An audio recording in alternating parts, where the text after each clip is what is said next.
Rick and Morty, Rick and Morty, Rick and Morty, Rick and Morty, red, Rick and Morty, Rick and Morty, Rick and Morty, Rick and Morty.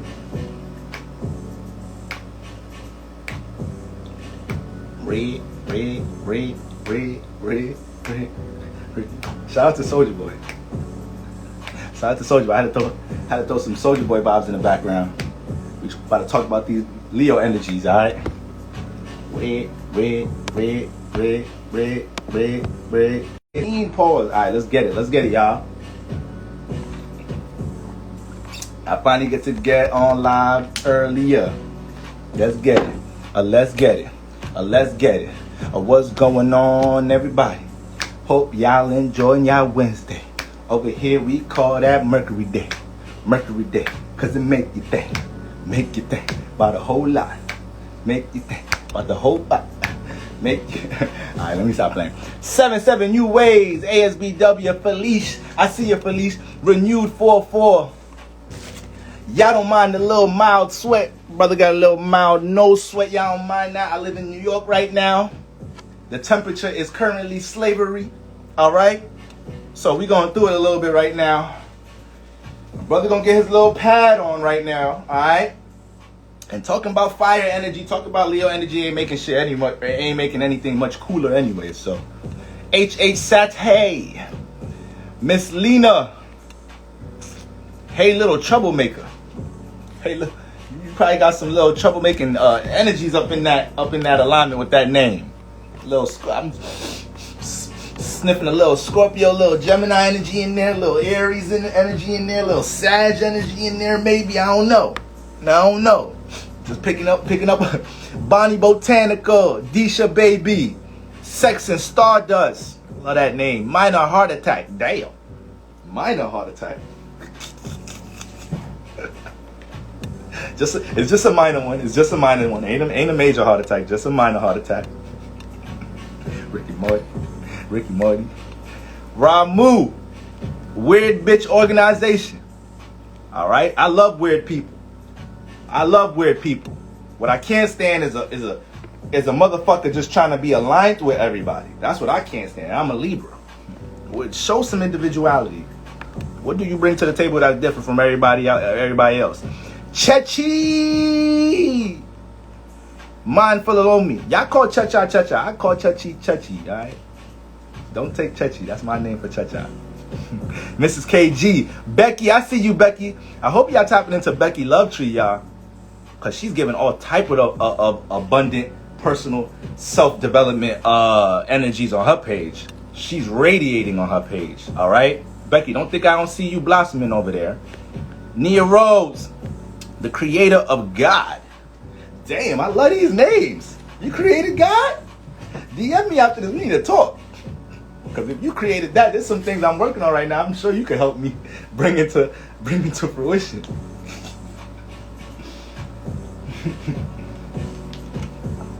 Listen, y'all. Tomorrow is July 1st.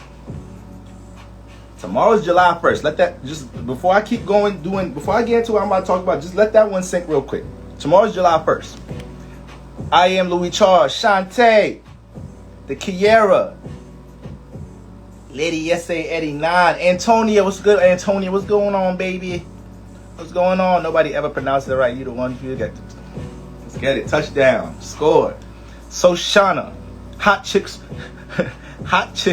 Dog Walking Coat. Alright, so let's get right into it, man. Tomorrow's motherfucking July 1st. Tomorrow's July 1st, guys. June was just last week. June was just last week. Y'all not about to tell me a whole month just passed. I was just tweeting alignments for the month last week. So whoever working some type of fucking rituals, whoever working some time machine rituals right now, cough it the fuck up. Let us know what's good. Cause I know goddamn well June was last week. Tomorrow is July 1st. Alright? So before July, we even get to July, I want to talk about that Mars house. I want to talk about that Mars, that house you guys have Leo in. That's what I want to get into before we step into July, because that was one of the most significant alignments we experienced this month. Mars flying into Leo and Venus just catching up in Leo a couple of days ago. So now we got brother and sister, okay, and we need to break down what exactly happens when they get into new houses, okay? Rick and Morty, Rick and Morty, Rick and Morty, red, let's go. All right, guys, so look, boom. Boom. I'm from New York. You know you got to start the shit with a good boom. All right, boom, y'all. Listen, what's Mars and Venus? First off, from a planetary aspect level, we could look at them as brother and sister. We could look at it as the first brother of the family. All right? Graduating high school first, going to college first. All right? Or getting ready to go to the army. Mars, volatile, aggressive ass. Take your aggressive ass to the army. I'm sure they could use your ass over there.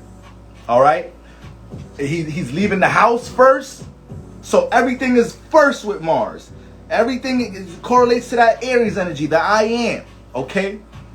And Scorpio, we dealing with individual energy, all right? But for the most part, you know, once again, Mars, very individual. So Mars deals with our passions, our true desires, guys. Overall, it rules our intentions. Our intentions, all right? How we set goals, our courage, our motherfucking willpower. So the house you have Mars in, I can't tell you nothing in that house. You ain't gonna listen to me. You too passionate in that house. You done set your intentions in that house day one. I can't tell you a damn thing about that house. All right? You already got your shit locked in that house. You direct in that house. You know what your intentions is in that house. You already got goals right now in the works right now in that house. All right? So when we look at Mars, that's what it's going to bring. Positive level are passions, all right, motivation. Negative energy, Mars is direct. Mars don't like to compromise, don't like to work with others. You feel me? All right, so boom. All right, so boom. Mars be on some boom shit.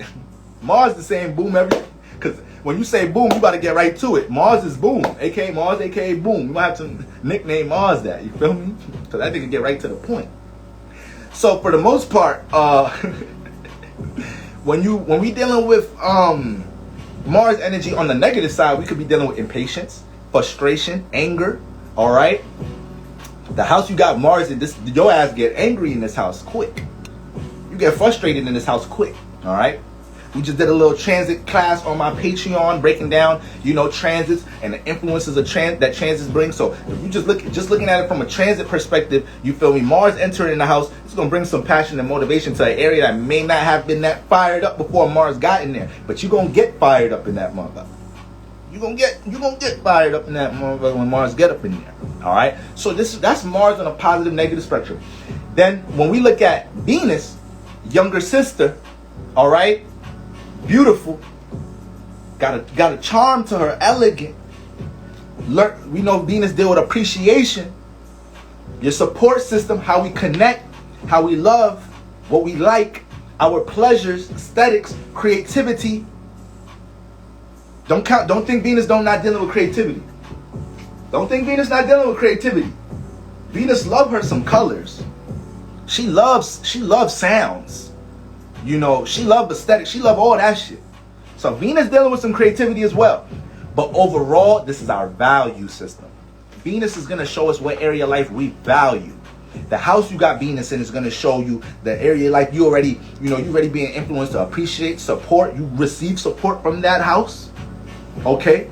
So if you like me, and you got Venus in a debilitated place, shout out to my Venus in the 8th houses, my Venus in the 6th houses, my Venus in the 1st house. We be getting the wrong support sometimes.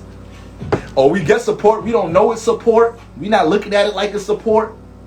So the way we see love just be off. All right? You got Mars in the wrong places. You putting too much passion, too much aggression in the wrong places. AKA the 4th house, too much passion in the home. You too individual in the home. We be contemplating inviting your ass for Thanksgiving. You don't know it. You don't know your family got a group chat that you not in.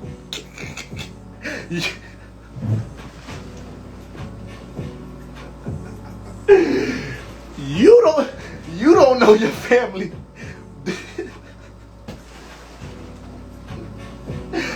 I'm dying because that shit is probably so true.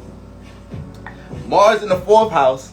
There's too much passion. You too individual in the hole. Every time we want to do some family shit, you bring your individual ass around. You bring your non-compromising ass around. You feel me? You bring your intense emotions around. Like, we know you care about the family, but there's a cool, calm, collective way to go about things. Okay? You got Mars in the fucking... Where else Mars don't like to be? In the 7th house. Oh, shit. Mars in the 7th house. 7th house deal with connecting and valuing somebody else's input on a one-on-one level. This is the relationship house. So you bring a little bit too much intensity to the energies that you deal with others.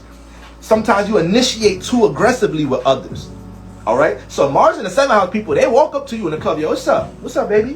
What's your name? Look. I ain't gonna play with you. Like, I seen you since you came in this motherfucker. What's up? And what you doing? I got money. I just got my hair done last week. Like, what's up? What's up?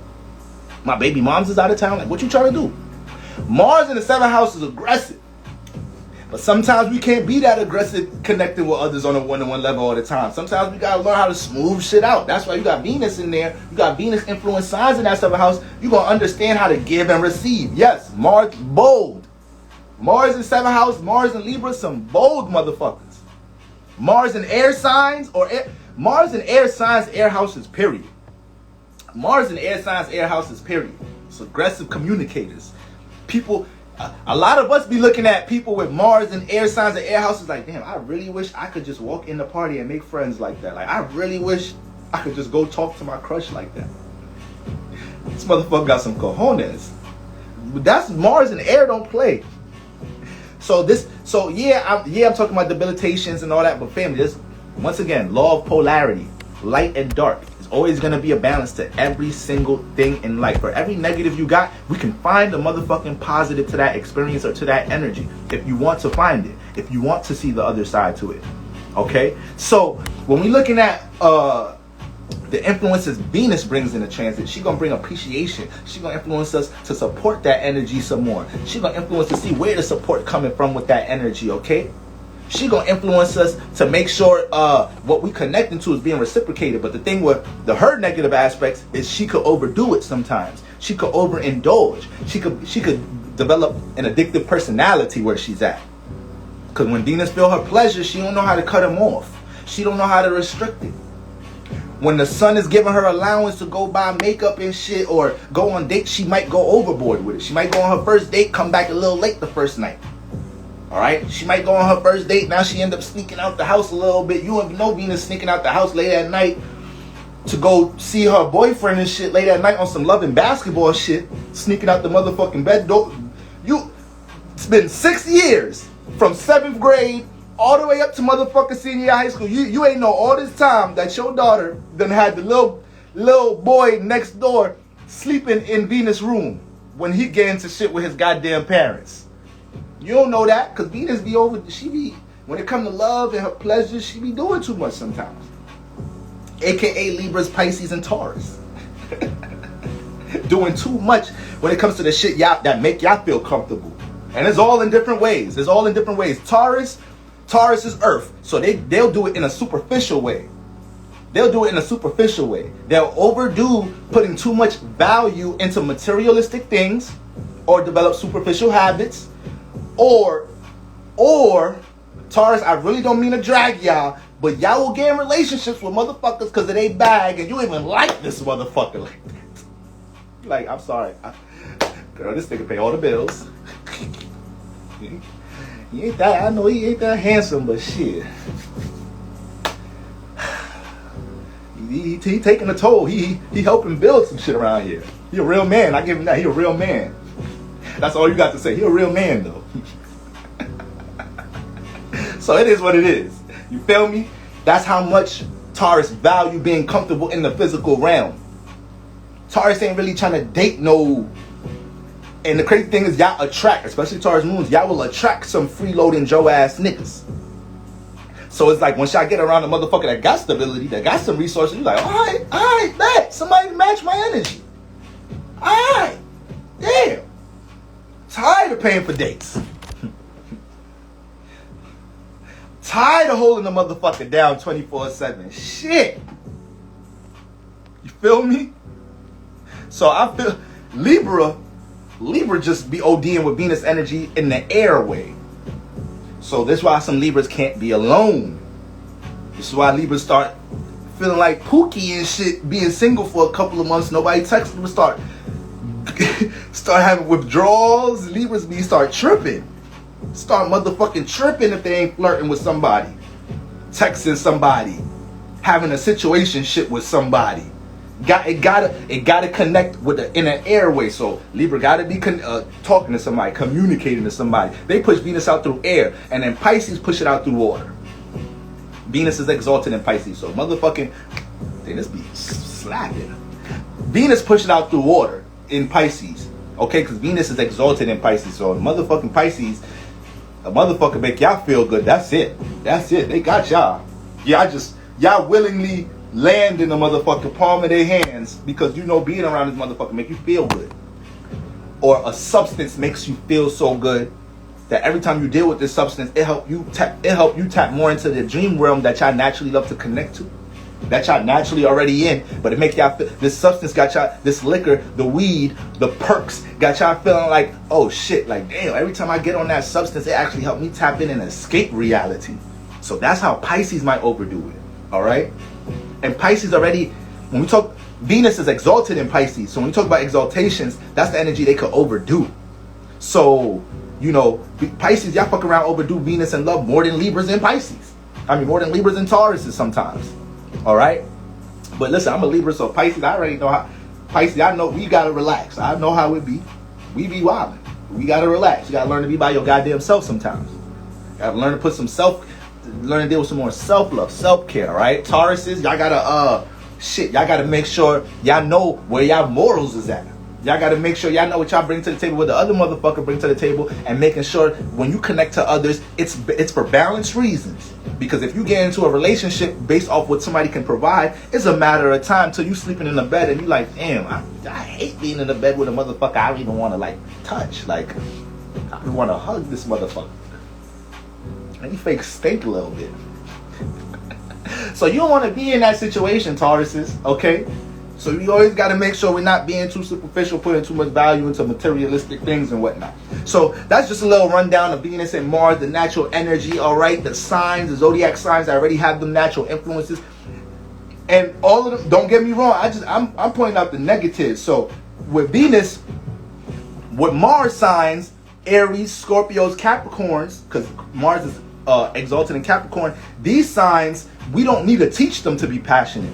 We don't need to inspire them. We don't need to motivate them. They're already naturally motivated, okay? Now, if you meet an Aries, Scorpio, Capricorn that be on some fuck shit, 9 out of 10 times, they dealing with some squares. They dealing with some oppositions, and they trying to learn how to get their passions and shit in the right place. They learning what to be passionate about. So it differentiates.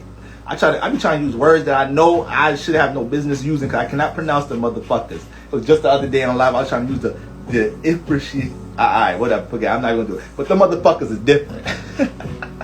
Motherfuckers is different, alright? How they deal with their passions. Venus, so that's the positive side to how Mars works out with them signs. We don't gotta teach them passion. We don't gotta teach them signs individuality. Morty.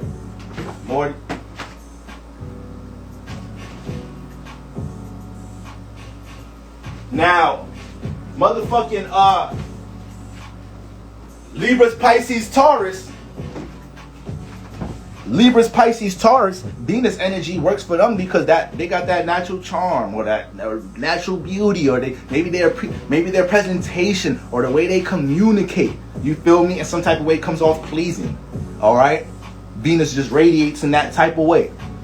So now we got both of these energies in Leo. Leo deal with creative expression. Leo is the sign teaching us how to deal with creative expression, artistic expression, overall self-expression, creation. If Leos ain't creating something, you got a Leo walking on death row. You got a suicidal Leo. If a Leo's being restricted from jumping into what their creative endeavors is, depressed Leo. If a Leo look back a couple months and it ain't nothing they created in the past couple months, they on suicide watch. Because that's their energy. That's what they're here to do. That's what they're here to show us. They're here to show, giving us an awareness to understand that we're here to create and test our creating abilities. Okay? So yeah, that's why you're gonna have some Leos. That's why you're gonna have some Leos that could be a little bit big-headed or whatnot, because they know their power. They know their power. They know there's no limits to what they could create, what they could manifest, how they could be seen. So it's gonna manifest into slightly some arrogance, slightly always trying to be eager to gain attention for something, because it's like, I deserve the fucking attention. Y'all niggas don't be wanting attention. Y'all don't be creating as much as me. Y'all not as creative as much as me. So shit, you might as well give me the attention. That's how the Leos be. You might as well give me the shit, because there's some shit I could put on the stage. Alright? So when we look at, and then it's fire. Fire deal with awareness. Okay? Fire brings light. We can see with fire. Fire helps us to feel. We can feel the temperament, the heat of fire. Okay? So when we look at David Ruffin, right, David Ruffin Bob. I think David Ruffin a Taurus. I think he a Taurus. And this is crazy if he a Taurus. Yeah, I think David Ruffin, I think I looked this up before.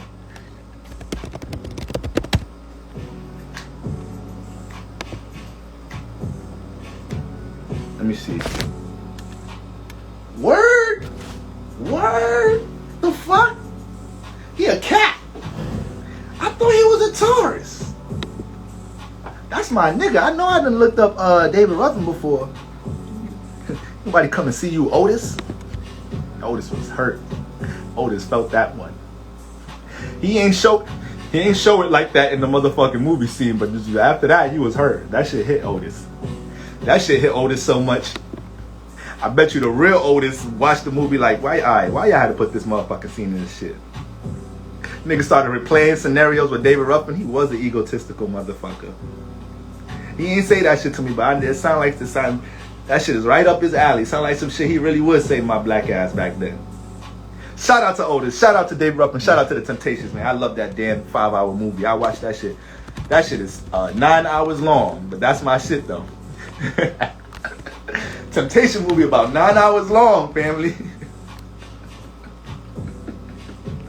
Go through all different type of evolutions in that movie. Niggas be in high school, adult life, later adult life.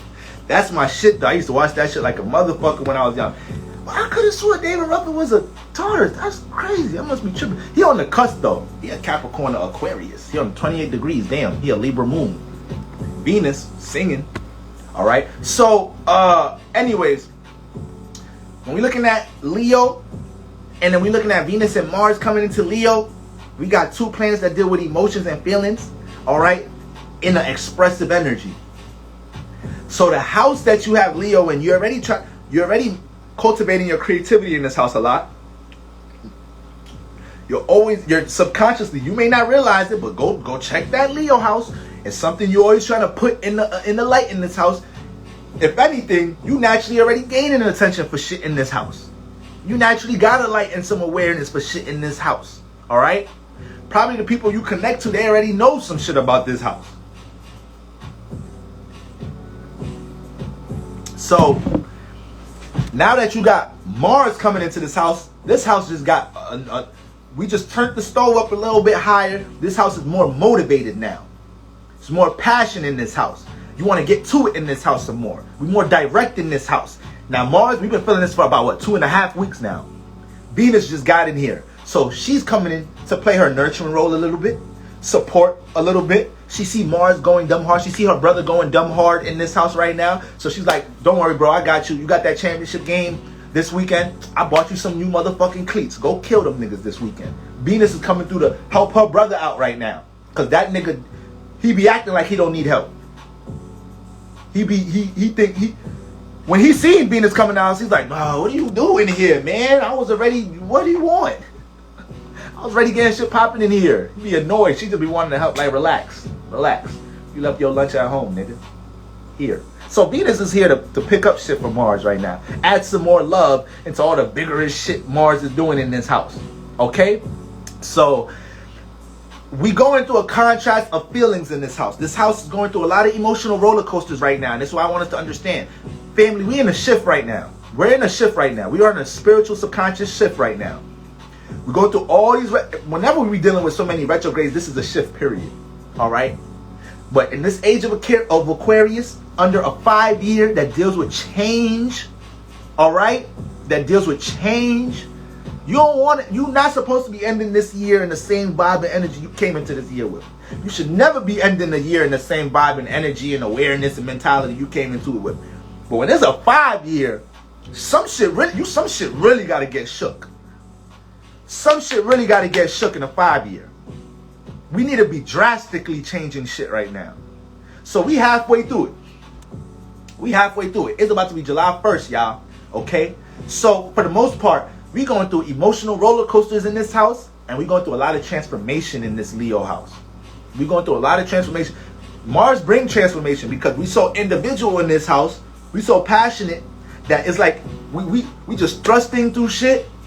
We not even realize what we're changing around us because we're so individually locked in this house. You feel me? Okay. And then Venus, we're learning to value and appreciate this house. We're trying to connect to what we like and appreciate at the same time. Okay. Shout out to Dolo the Pilot Man, the Archangel Uriel. I love how he describes Venus and Mars as Venus giving and Mars taking where it's at. All right. Once I heard that shit, I was like, oh shit. This shit make a lot of sense. Mars is going to take where it's at. Venus going to pour into where she's at. The house you have Mars in, we get taken from in that house a lot of the time. Okay? So you got to make sure you're the one trying to take some shit before Mars end up chancing out that motherfucker. You know? Venus in that house, you got Venus coming into your Leo house. You need to be open to see where your support is coming from, but you need to make sure you know how you supporting that house. So yes, Venus be bringing some Venus blessings where she at. She be bringing some abundance, you know. She be bringing some, some understanding, some nurture and whatnot. But we got to know how we supporting that house that Venus is in. So let's get right into it. But understand, this house is transforming right now. It's super transforming right now. Okay? And we have so much passion and appreciation towards how we want to express certain things and how we want to bring certain things to the forefront and in the light right now, especially dealing with our creative artistic attributes, especially if you have Leo in houses that correlate directly to creativity. But let's get right into it. First house, my Leo risings, okay? Now you got Mars and Venus transit in this house. Now for one, Mars loves to be here. Venus don't like to be here. Mars loves to be in the first house because it gets to take all its passion and put it right into its personal intentions. So there's a lot of things that you came into this year with. You may have been on your subconscious personally. May have been in your, may have been something that you wanted to start to, implement into your personal reality. But now that Mars is here, it's adding a whole new pep in your step to how you do it. Now that Mars is here, you don't feel the need to prep shit no more. Leo risings, Leo rising for the past couple of weeks, y'all feel like I'm not, if I want to do something, I'm going to do it. No more talking myself out of shit. No more extra thinking about shit no more. Mars is in the first house, so you guys are on go when it comes to what you personally want. Especially what you personally expect out of yourselves right now. Mars in the first house, Leo risings. And that's the thing. Y'all already expect a lot out of yourselves. Yeah, the sun rules your chart. The sun rules your chart. So even when you ain't feeling like the shit, you still going to sleep like, man, today was just an off day. I know I'm the shit though. Let's wake up and feel better in the morning. AKA the sun on a rainy day. It was rainy outside and shit. The sun ain't shined that much, but it came out. It still came out. It still came out and shined on us somewhat. It still know it's the shit, but it's like, all right, today rain got a little bit more emphasis than I did. Snow and shit got a little bit more emphasis than me. Fuck it. I'm out. I'm back out tomorrow. I bet you I'll be out before the rain. I bet you I'll be out before the sun. Shining on niggas just like I do. So, Mars in the first house. Y'all right now, y'all could be real impulsive personally. Once again, Mars loves to be here. Mars is home here. So we want to use this energy. We want to use this energy and direct it towards our personal issues and goals right now, guys. This energy can get pent up really quick. So if y'all not jumping into y'all personal creative endeavors, the things that personally inspire y'all right now, you can lash out on people right now. Okay? You could project a lot of energies that a lot of anger and shit onto other people right now because you not using your personal Mars energy, all that Mars energy in your first house, and ain't really going nowhere. And now you projecting it on me. Be careful of that, Leo risings. Be careful of that, lashing out on the wrong people right now. Okay? So with all that influence y'all got with Mars in that first house, there's a lot of shit to get cracking in that first house. A lot of new willpower y'all have in this first house. Y'all know y'all can defeat obstacles. So y'all seeing the obstacles, but y'all not letting it waver y'all. Y'all know y'all can get through that shit. So that's the mindset and the energy we want to be on with Mars here. Yes, let's deal.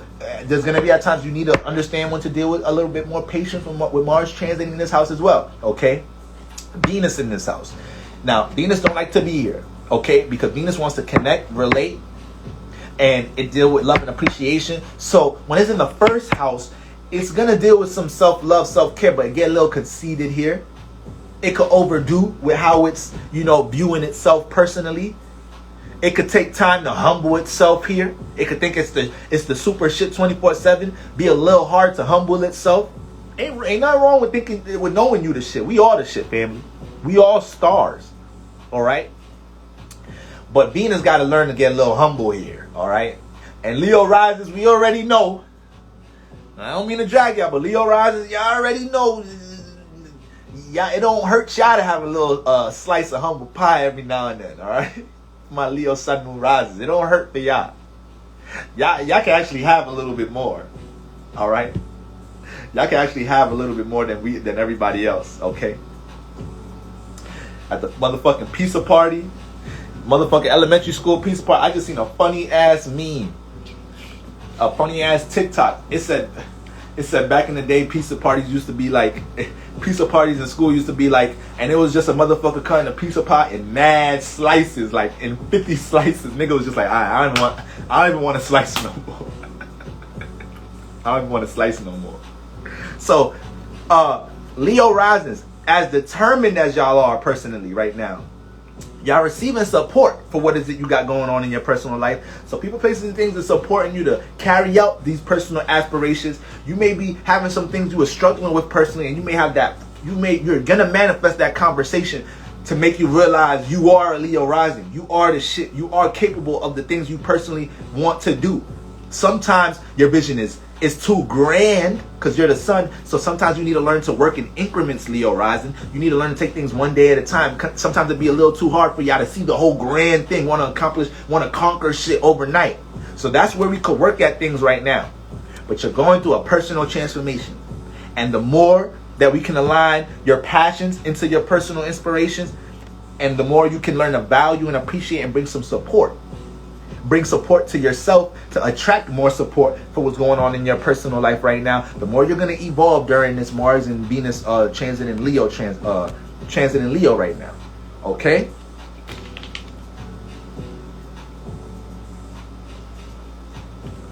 And then another thing is Leo risings. Y'all already ruled by the sun and shit.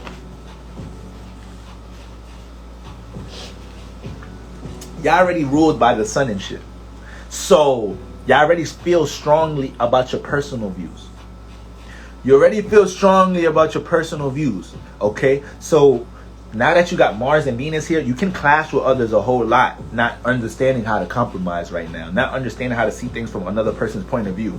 Being too strong on your personal outlook of things.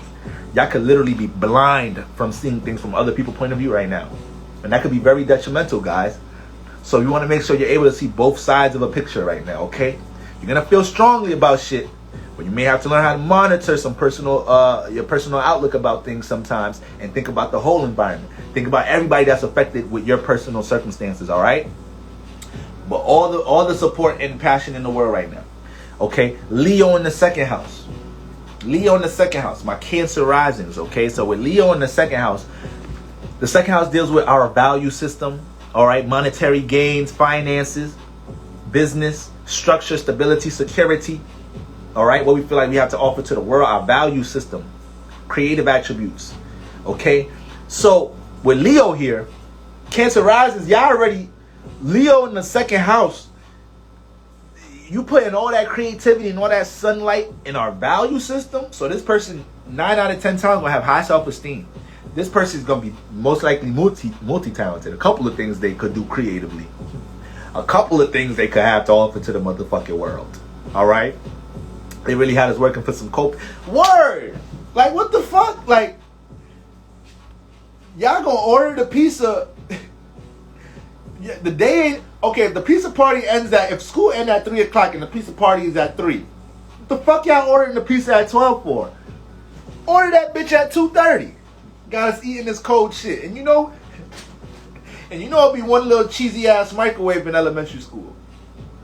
It'd be one little cheesy ass microwave in that bitch, and the teachers be hogging that shit too. And I know, sorry, this is for the teachers. This is for staff kids, all right. So just hurry up, eat the pizza before it gets colder. Bitch ass teachers. God damn, yo man, elementary school, motherfucking middle school in the Bronx, I got memories, y'all. But anyways, they be ordering that shit at 10 a.m. Like, come on. You got us eating, ain't no cheese. If I'm holding a slice up, ain't nothing even dripping off this motherfucker. Cheese stale. Slice just brick. Shit stiff. I'm supposed to pick up if I hold a slice like this, I want to see tomato sauce, cheese dripping off the motherfucker. I just don't want to see a brick ass triangle. What the fuck wrong with you, teacher? Miss Woods? Miss Collins? I don't even know who that is. But anyways, second house. Leo in the second house gonna know they got some shit to motherfucking offer. Leo in the second house gonna feel like, all right, which one of these creative attributes gonna make me $1 in this lifetime? Okay, and Leo in the second house, when it comes to their value system, that shit either gonna gain attention or it's gonna be something they're always trying to put in the light. So now Mars is in this house. Mars don't like to be here, guys. Mars don't like to be in the second house because this house deals with patience. This house deals with planting a seed and seeing it grow. All right. Mars be a little too active in this shit. Mars is passionate, is setting intentions with how it deals with its value system. But at times need to learn how to see things grow. It kind of transforms a little bit too much. So when I talk about Mars, Pluto in the second house, I like to make an analogy of somebody over gardening. Like, all right, you're supposed to water your flowers and shit, cut the weeds out, and let it do its thing. But if you fucking around and everything every day, you're gonna fuck the crops up. You're gonna let it do its thing. All right. So yeah, the gardener passion as hell to have these new crops and watermelon and all this shit growing, but you done fucked around with it so much. By the time it grow, you disappointed as hell. You forgot the patience aspect to it. Fruit is not busting. Fruit is not coming off as motherfucking nutritious, because you done mess up the whole growth process with your overly passionate ass. Okay, so you gonna have somebody that's active in the trying to get to the bag. The Mars in the second house, Pluto in the second house, they get into the bag. They're gonna get to it. They may stumble and they may overdo some shit, but they gonna get that security. Mars and the Pluto in the second house, they locked in on that. I'm sorry, they gonna find that. So, food turned into a weapon real quick. Hey, y'all fooling. I was a teacher, but the bad kids went to the cafeteria. So you probably got the first slice. You probably got the first hot slice. Or you probably got the extra slice. The teacher pet always get the extra slice. All right, guys, we have 4 more slices, but you know they can't go to everybody. So you know what I'm gonna do? I'm gonna look back at our last pop quiz and see who had the 4 highest scores. Self-love Tay, that was you. Like me, I already knew I had the highest score. Me. Swing that slice. Y'all niggas is hot. Y'all niggas is tight. 2 slice gang. Fuck is wrong with y'all? Let's get it. So, y'all was teacher pets. I was the teacher. Teacher hate me. Teacher hate me. Like, oh good. The choral kid is not here today. I ain't feel like debating Jesus with that little demon today. I ain't feel little radical spiritual little nigga. I know I had teachers going home talking to their partners about me. I know I did. Like, you, honey, you know, this is one little black kid in my class. Honey, I don't know what I'm gonna do. I think it was my last year dealing with 6th graders. I don't know, because I don't know. He questions everything. I can't even get through the curriculum. He's questioning why we have to learn this shit. He's influencing all the other kids too. So now I put him in detention. I kicked him out the class. Now I got his two best friends talking about, like, for real, teacher, why you kicking him out? All he was doing was asking a question. I don't know what to do anymore, honey. Alright? I was a little demon student. Fuck wrong with y'all? I want to know why we gotta learn this shit. I was asking that shit early. Alright? So with Mars and Venus, with Mars in the second house, you're passionate right now. There's a bunch of new intentions with the things that you want to get in the light when it comes to what you value, either new business projects. You want to scale up in your business right now. Okay? You guys want to scale up in your business with Mars here. So, there's a bunch of new intentions with how you're planting seeds into your value system. The only thing here is you guys got to learn some patience right now while Mars is transiting here. And whenever in the house we have Mars in and Mars transiting, we could feel real vulnerable in this house. We could feel like we always getting attacked in this house. So people could be critiquing us about certain things, and we could feel attacked. You got to learn to take that constructive criticism wherever Mars is at. All right? Now, everything is an attack, Mars, a.k.a. Aries, Scorpio, Capricorns. Now, everything is an attack. Okay? So, that's what Mars is doing in this house, but this house is being transformed, though. Okay? This house is going through an evolution right now. And we're trying to see how much of your value system we can get up off the ground and into reality. Okay? Mars is very passionate right now about making sure the things it does to make money makes more money at the end of this transit. The things that it does to provide security and stability provide more security and stability right now at the end of this transit. But you got Venus here. And Venus loves to be in this house. It's home here.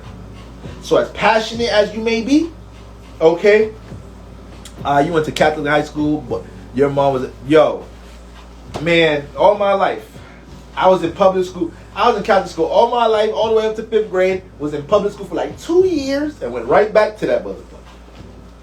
When I was in public school, that shit felt breath of motherfucking fresh air. Yes, back to some ignorance. But it don't, to be honest with you, I went to school in the Bronx, so it don't matter if you went to private school, Catholic school, public school. In the Bronx, New York, we was ignorant, period. Niggas don't know how to act. You feel me? So Venus in the second house is home here. It's bringing appreciation, love, and support to how you deal with your value system. So right now, not only are you passionate about taking initiative with the things you feel like you're creative at, with the things you feel like you could do to make money right now, Venus is helping you to gain resources. Venus is helping you to learn how other people is doing things in that perspective area. Venus is making you look in the mirror. Because Venus this house deals with self-esteem. Second house deals with self-esteem. Alright?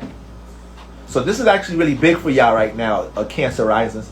This second house deals with self-esteem and finances. So not only Mars is here. Y'all just heard that shit? Did y'all just hear that motherfucker? Or I don't know if it was loud enough for y'all to hear that. I think that was lightning.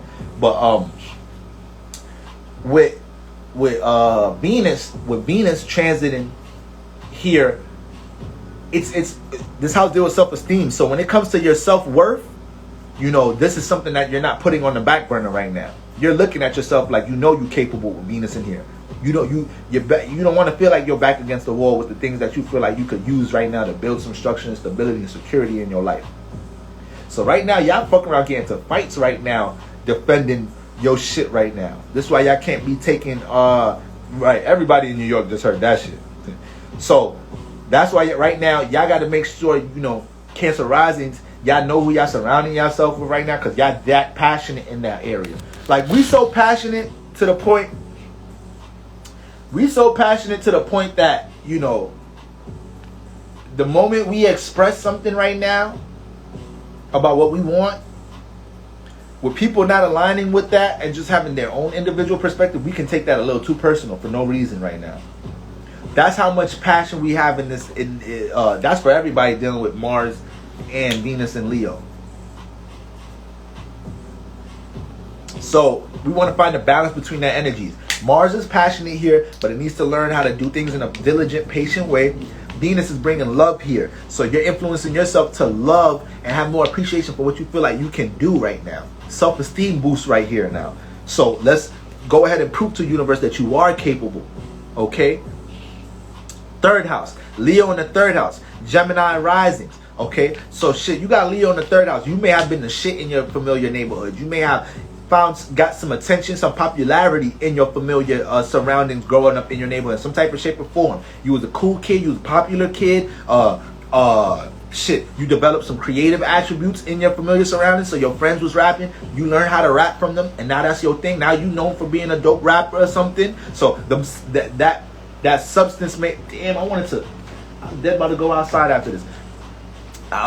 You could develop a whole bunch of that in the third house with Leo here. And this is a sextile. Okay, so here you're able to take friendships, and people are here, like you manifest a lot of situations for people to help you with your creative attributes with Leo here. So this person ends up communicating. You know, the third house deal with how we end up communicating. So this person is going to end up communicating with their chest out. This person is going to be a proud communicator, an expressive communicator. All right. This person is going to have a lot of creativity to circulate in their familiar surroundings. So now we got Mars here.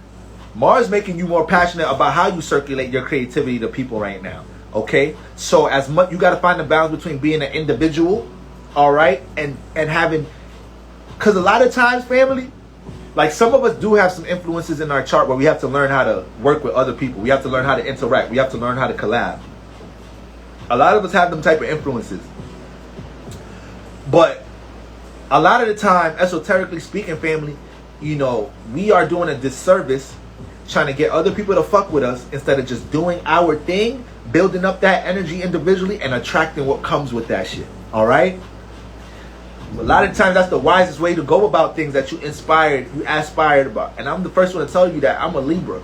So I used to be in states where, you know, sometimes I used to feel like I had to include people into things. I had to have people confirmation about things. You feel me? And that shit could hold you back. It could be something that's really for you, and now you go ask your friend, family member what you think about it, and they're like, eh. Now you're like, eh. When the whole time this is for you. This is for you to do. They saying eh because they looking at themselves doing that. So you gotta be able to understand how to dive into your own shit, create your own personal testimonies, guys. Okay?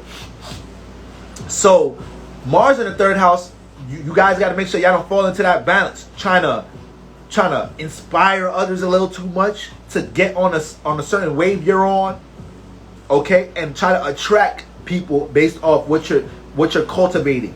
All right.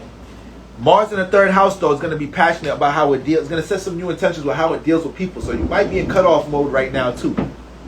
You might be real passionate about certain things and realize the people that you've been surrounding yourself with are not matching your type time. So you might get into cutoff mode with Mars in the third house. All right. Don't worry about me scratching. I got eczema. Sensitive skin over here. So, Venus in the third house. All right? Venus brings support here. Okay? So, you're going to be one based off the Mars intentions you have in this house. Remember, Venus is supporting Mars right now. Venus just got in here. So, we was already setting new intentions and goals in this house. Venus is trying to see how she can help right now.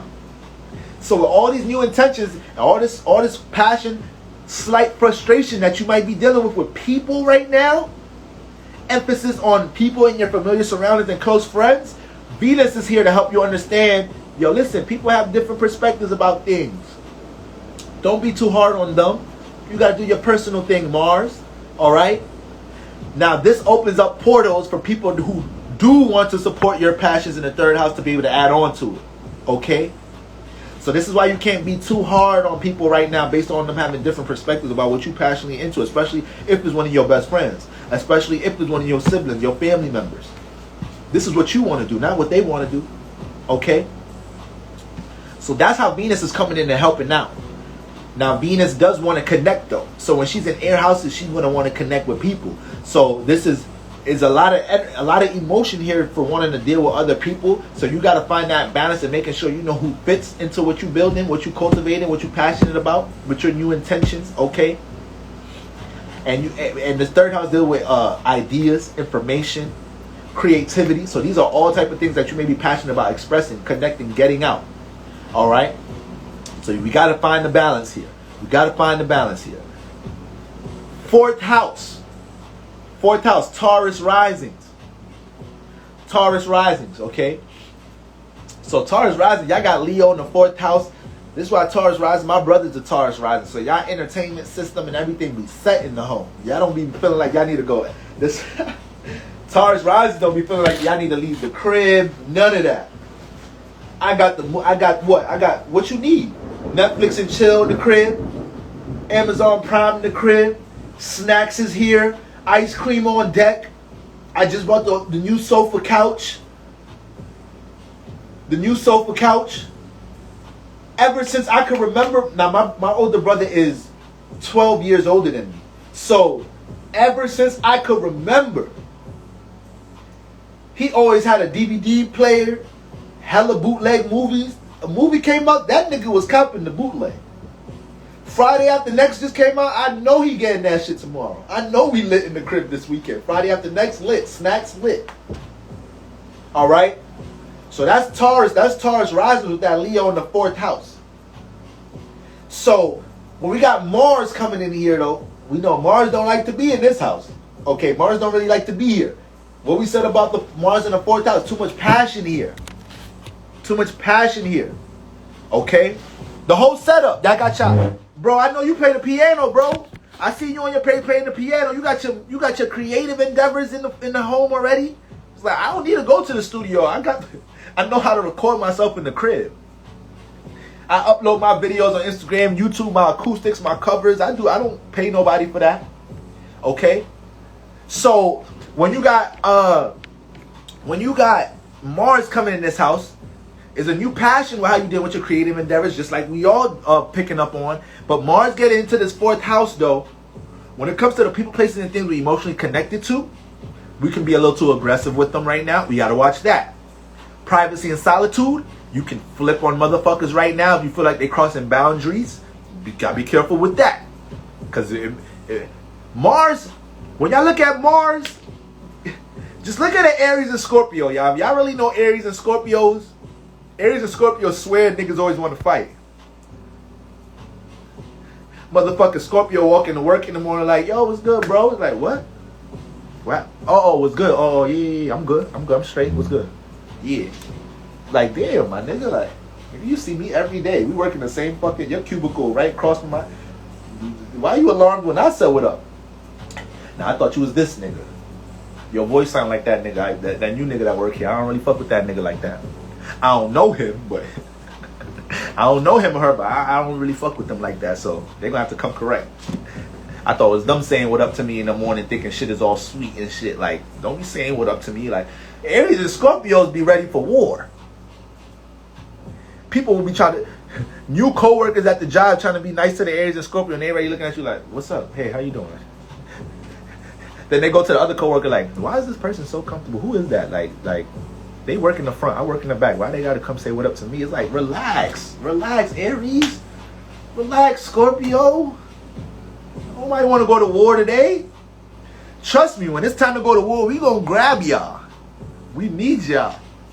When it's time to go to war, when it's time to fight, we gonna make sure we hit up our Aries, Scorpio, uncle, cousins, or whatever. We gonna make sure of that shit. All right. I'm a Libra. Libras, we don't do confrontation.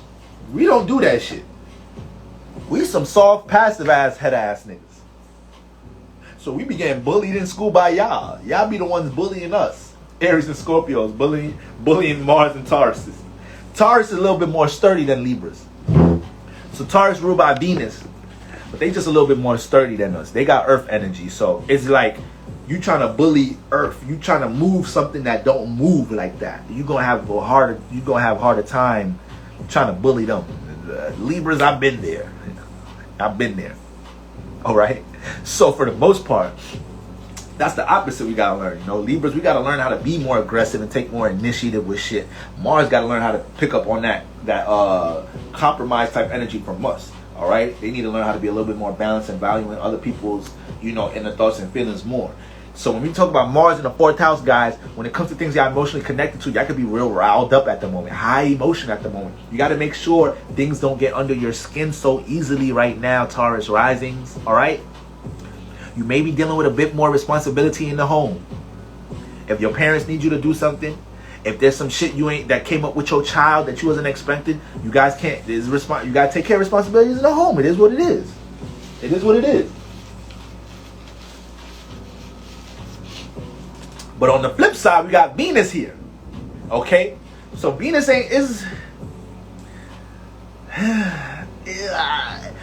Venus, I want to say is neutral, but it is leaning on somewhat of a negative side here too. Because the 4th house deals with privacy and solitude. So when Venus get in here, once again, she's trying to bring everything she love and like in this motherfucker. And it's a cardinal house. So this is how we initiate how we deal with our emotions, how we dive into our privacy and solitude, how we deal with our family environment, how we deal with our parents. So when we talk about Venus in here, Venus is here to help Mars understand, like, yo, bro, like, we got to take our little bit more time in this house. I want to have my pleasures too. I want to have my solitude and privacy too, to connect to the things I love and appreciate. But we can't just be bogarting everybody in this house. So Venus here to calm it down a bit more. But then Venus saying all that shit, but she's saying all that shit to calm Mars down. But then she's on the phone right after that, late at night. She's on the phone mad as hell because her boyfriend is saying he can't go on this date tomorrow and shit. So she flipping on that nigga because she want her pleasures, what she like and love, close to home. So Mars and Venus in the 4th house, Taurus risings. You guys are really transforming right now. You're learning a whole lot about your emotions and what you want in and out your private space right now. You're learning what you got close in your private proximity, whether it's in the home, people that you're connected to, people, places, and things that you're connected to. You're seeing how that's affecting your passions right now. You're noticing how this motherfucker you've been close to has been more of a detriment and not a support system to what is it you trying to, how you feel comfortable. All right? So, but it's definitely an emotional transformation you guys are going through, Taurus risings. So take things one day at a time, not letting things get under your skin, protecting your private space. Y'all definitely need to make sure your space is cleansed, because as much emotional roller coasters y'all can go through in this water house, y'all need to be able to come back to a cleansed, a nice space, a peaceful space as much as possible right now. Y'all sanctuary has to be something you can rely on right now with Mars and Venus in this 4th house. But y'all about to develop new individual ways to deal with the emotions as well. Okay? So a lot of times that y'all may have let people, y'all didn't set certain boundaries with the emotions. That's about to be nipped in the bud right now. That's about to be nipped in the bud. That is about to be nipped in the bud right now. Y'all got too much passion for y'all emotions and how y'all deal with y'all private space right now to have motherfuckers make y'all feel like you shouldn't be dealing with your emotions like that. You shouldn't be putting your emotions in priority. Like, you know your emotions in priority right now. Mars is passionate about it, and Venus is trying to appreciate how we deal with the emotions, okay? But it comes with a lot of situations in the home, guys. May deal with a lot of situations with your parents, with your children. So we got to learn to compromise right now. We got to learn we cannot have our cake and eat it all the time. And I hate that fucking phrase coming from a Libra. From a Venus influenced motherfucker, I hated that phrase. I always used to motherfucking... I always used to question that shit when I was younger. Like, what the fuck have your cake? Bitch, it's my cake. It's my fucking cake. But that shit is true. You don't even get to eat all your fucking cake at your birthday party. Niggas, cake look good as hell. Niggas brought you a surprise birthday ice cream cake. You like, oh, y'all really did it up. But then your mom come start dividing that motherfucker. You like, okay, all right. Damn, all right. Damn, like, thought this was my motherfucking birthday. Is there a backup cake for me? How I only get one slice of my own shit? I think that's where that's probably where that phrase got developed from. Somebody that was pissed, a Leo, because Leos, Cancers, these are signs that take their birthday. Their birthday is a national holiday. Leos, Cancers, Tauruses,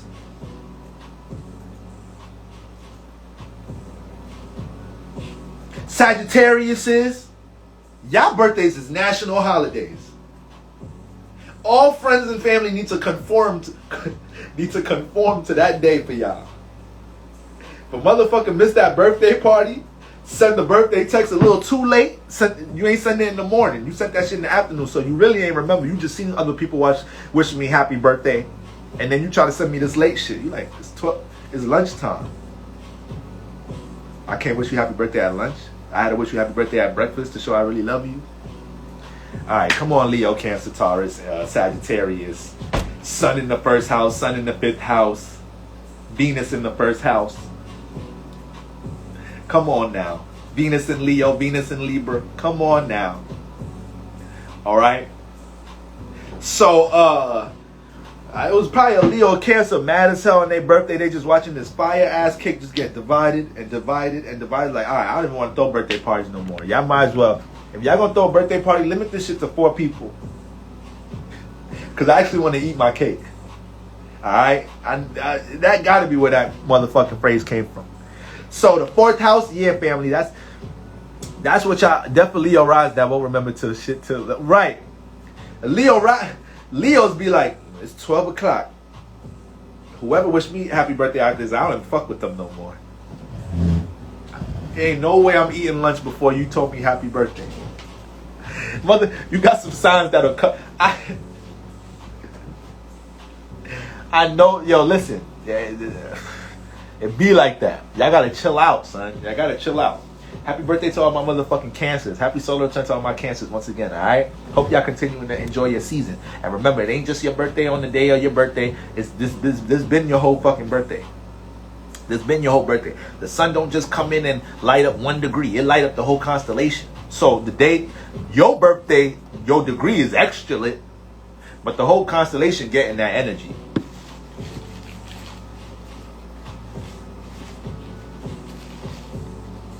The whole constellation getting that shit. Whoever don't wish me happy birthday at 12:01 is that's it. Like I better get 246 DMs, texts, and calls all at the same time at 12:01. If not, I'm not even fucking with nobody after this day. I'm not even fucking with nobody after today. Because y'all just selfish. Now we selfish. Anyways, motherfucking 4th house. 4th house. So, y'all crazy, man. When we looking at, this is, y'all going through emotional roller coasters, but y'all going through emotional transformation. Y'all about to be way more resilient with the emotions after this transit. Y'all about to have way more clarity with what's supportive of your emotional space, what makes you feel more uncomfortable and comfortable, all right? How to go. Y'all gonna have more. Y'all adding new things into y'all private space right now. Some of y'all may be wanting to meditate some more right now. Some of y'all is making sure before y'all go to sleep, wake up in the morning, the things you do in your bedroom to prep yourself for the day before you go into the dream realm, or when you wake up in the morning, preparing yourself for night. By default, y'all working with that energy some more right now. Trying to learn you some more. Remember, the 4th house is one of the most important houses in the zodiac. Most important houses, 1st, 4th, 7th, 10th houses are cardinal houses. Most important houses, all right? So, a lot of wisdom to gain over this next over the summertime, guys. A lot of new wisdom to gain, but it's gonna be a lot of challenges hitting your emotional space. Patience won't hurt. Understanding where other people coming from won't hurt. This is not the time of Taurus risings. At times y'all reasonable. Y'all are reasonable people, but having Leo in the 4th house, sometimes y'all feel the influence to have how you feel about something valued a little bit more. Just a little bit more. So it really be taking that, depending on your sun and moon and your Venus. Sometimes with that Leo in the 4th house is like, I hear what you saying. And y'all don't even like dealing, Taurus rises, y'all not even so invested in emotion like that. Because y'all personal outlook on the world is coming from a more organized, practical point of view. So it's like when somebody make you start feeling a certain way, it's like, all right, man, you obviously ain't seeing how I feel about this shit. We can't be diving too much into that energy right now. We cannot be diving too much into that energy right now, guys. Got to be balanced in the emotional space. So much to grow.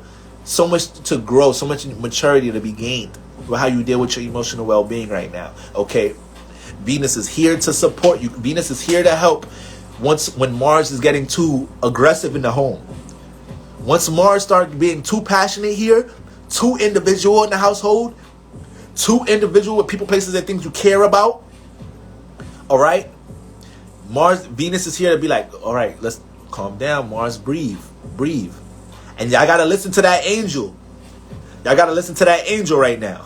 Venus is playing out angel advocate in many ways in these houses, trying to calm Mars down. All right, so that's boom. That's the 4th house. 5th house, Aries risings. So having Leo in the 5th house, y'all already influenced to make sure you expressing some shit. You are Aries rising, so you gonna express yourself naturally the way you want to motherfucking express yourself. You the I am. You the natural I am here. And I keep telling y'all Aries risings every live, with great power come great responsibility. So yeah, Aries risings. Yes, there's a lot of things in this lifetime that you can't watch other people do and learn how other people do it. You have to be the first one to do it. Yes. You have to be the pioneer. Yes. You have to be the leader. Yes. You incarnate into a big family and take a lot of responsibility, Aries rising. Yes. All right? People depending on you. Yes. Embrace all of it. Because you the I am. You already have the conscious of knowing how to go through the stumbles to create these solutions. Y'all already feel vulnerable even asking for help. If anything, some of y'all family members, y'all be having that one family member be like, yo, like, you know you could have called me for that. I know you do a lot for us. I know you do a lot for the family, but you could have called me for that one. All right? You didn't have to do that all by yourself. Y'all be manifesting a lot of that. Okay? So, I don't know about I'm drinking all these goddamn herbs. Once again, I haven't even ate nothing today, so I just realized how much this shit will get, toxins out your body. I'm telling y'all, detoxing. You don't even need to be doing all these extra motherfucker. I know motherfuckers be having all these, be trying to sell us all these extra detox packages and shit. Just take your ass to the natural herb store.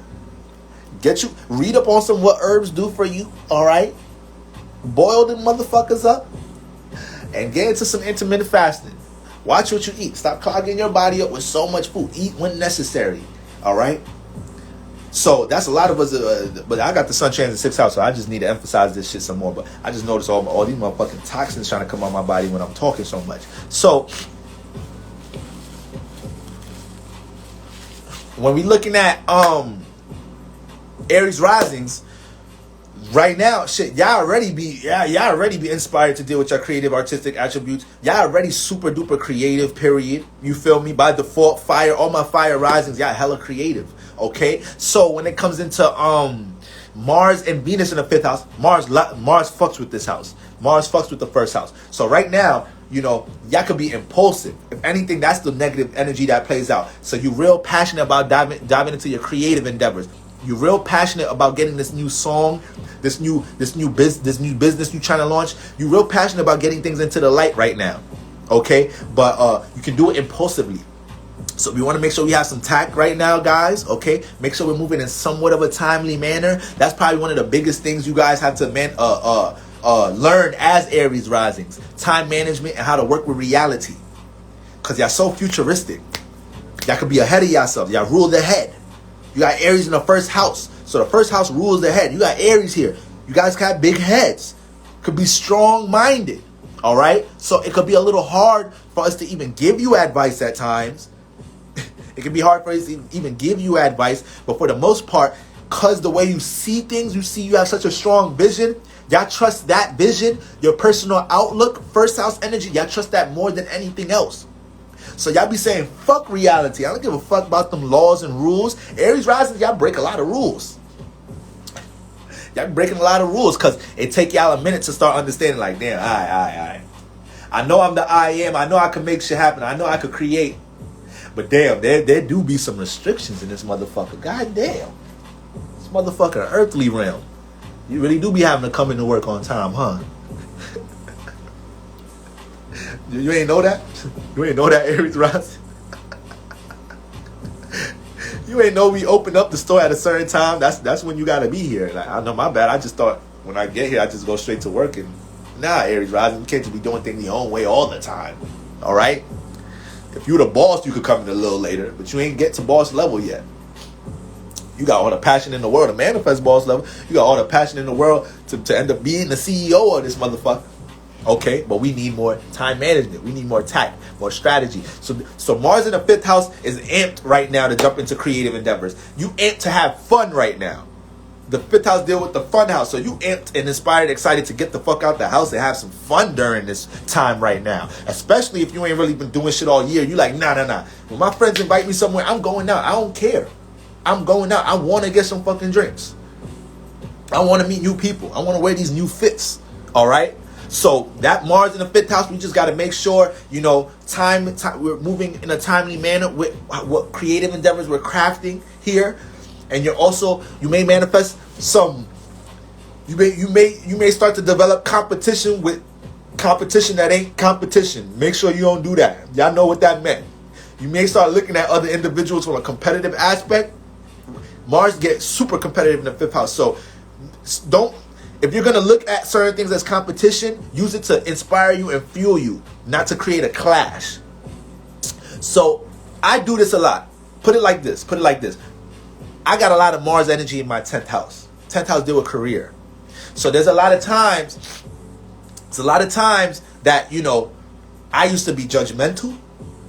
I used to, before I understood the real grind of building certain things when I was younger, I would be judgmental. I'll critique other people's career. Like, they don't deserve that in their career. Boom, I could do better than that. And when it comes into that lane, that job, that career, then your ass start doing this shit. You like, damn, this shit take time. All right. You can't just be all passionate. Like, you got to let that shit, you got to do that shit every day. You really got to manage yourself. Like, so you got to use that aspect, all right, of people that's into what you're into creatively, maybe. Use what they up to as competition, not in a hateful way, but to fuel you. All right, hopefully that resonated, okay? By default, you Aries risings could be y'all real competitive individuals. So y'all could do that, create that invisible competition. Motherfuckers you be in competition with somebody, they don't even know they in competition with you. They thinking you just their co-worker. They don't know you battling with them for employee of the month. You got the grill today? Yeah, I got the grill. Yeah, I cleaned it and wiped it down too yesterday. Mad loud when the boss comes in the kitchen. Yeah, I cleaned the grill and wiped it down yesterday. What's on the board? Number 5. All right, let me go get some fries. Like, all right, Aries rising. Okay, you beasting for employee of the month. Like, you OD'ing. Like, relax. All right. You passionate as hell. I could have told you won it already. I seen this. I spoke to the boss. I spoke to the general manager yesterday. If you was cool enough with me, you would have known that. But you be doing too much. I would have been told you that shit. You won it 3 months in a row. You thought they was gonna give it to somebody different this month? You doing everything in this motherfucker. Like, relax. All right. So. Yeah, Aries risings, y'all, we just need to make sure y'all already naturally passionate, but now that y'all house lord is transiting y'all 5th house, y'all in some of the most expressive energies of all time. Some of the most expressive vibes y'all gonna be in all year. So we want to utilize it wisely, and you want to understand that whatever you're into creatively, this is a great time to push it out. So if you are an artist, if you are dealing with something that you're branding on social media right now, push it all out. Push it all out these next 2.5 months. You're gonna see growth. You're gonna see progress. I promise you. And also because Venus isn't here. So Venus got you looking at yourself in the mirror like, now I know I'm creatively capable. All right? So once you start believing and putting more love into what you're doing creatively, you're gonna start receiving that too. People are gonna love what you do creatively. People are gonna want to connect to what you're into creatively and how you express yourself. You guys are walking inspirational balls right now. Just by y'all being so inspired and motivated in y'all own shit, Aries risings, y'all naturally inspiring others right now. So y'all need to make sure y'all keep all that inspiration and motivation in the right areas, all right? Don't let that shit overwhelm you. You got your house lord in a fire house, Aries risings. So y'all could be on one right now. Y'all could be on one. But y'all going through a lot of transformation with how you deal with expressing yourself, how you deal with your creative expression, okay? This may be the time that you're willing to take a leap of faith in something that you creatively into that you kind of been neglecting for a little minute as well. Leo in the 6th house. Pisces risings. All right. So the 6th house deal with our day-to-day routine, schedule, organization, regiment. Excuse me. Deal with our day-to-day routine, scheduling, our regiment, motherfucking health, diet, fitness. All right. What the fuck we put in our body, what we consuming, how we taking care of our body. All right. Best believe the 6th house deal with all of that shit. You ain't gotta be a motherfucking doctor or surgeon when we talk about the 6th house. If you got a lot of planets in the 6th house, but you did incarnate with some. If you got a lot of planets in that 6th house or whatnot, or some significant energies in that 6th house, sun, moon. You got Mercury in the 6th house. Yeah, you brought some karma into this lifetime, having to learn how to take care of yourself some more, having a better regimen, better sleep schedule, consuming better foods, learning the relationship between your body and food, seeing what foods resonate with you, and then instead of just putting anything in your body.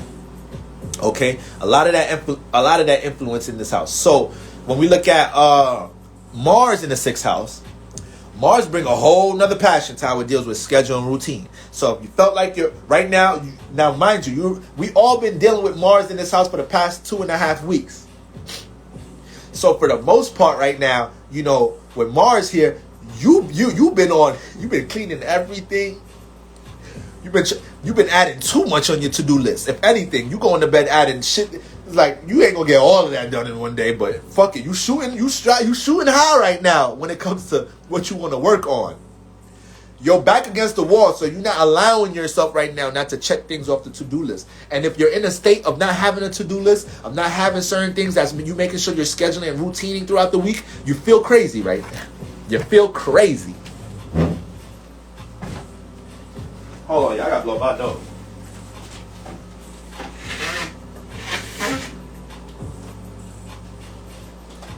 I didn't want to do all that in the camera. So, you feel crazy right now with an unorganized schedule and regiment right now. So you got to be on top of that in the 6th house. Okay? Venus is in the 6th house. So, well, before we even move off Mars, you know, you got to make sure as well right now, y'all could be taking advantage in the workplace right now. Because for those of y'all who are clocking in, checking in somewhere right now, you know, y'all got to make sure y'all not being taken advantage in the workplace right now.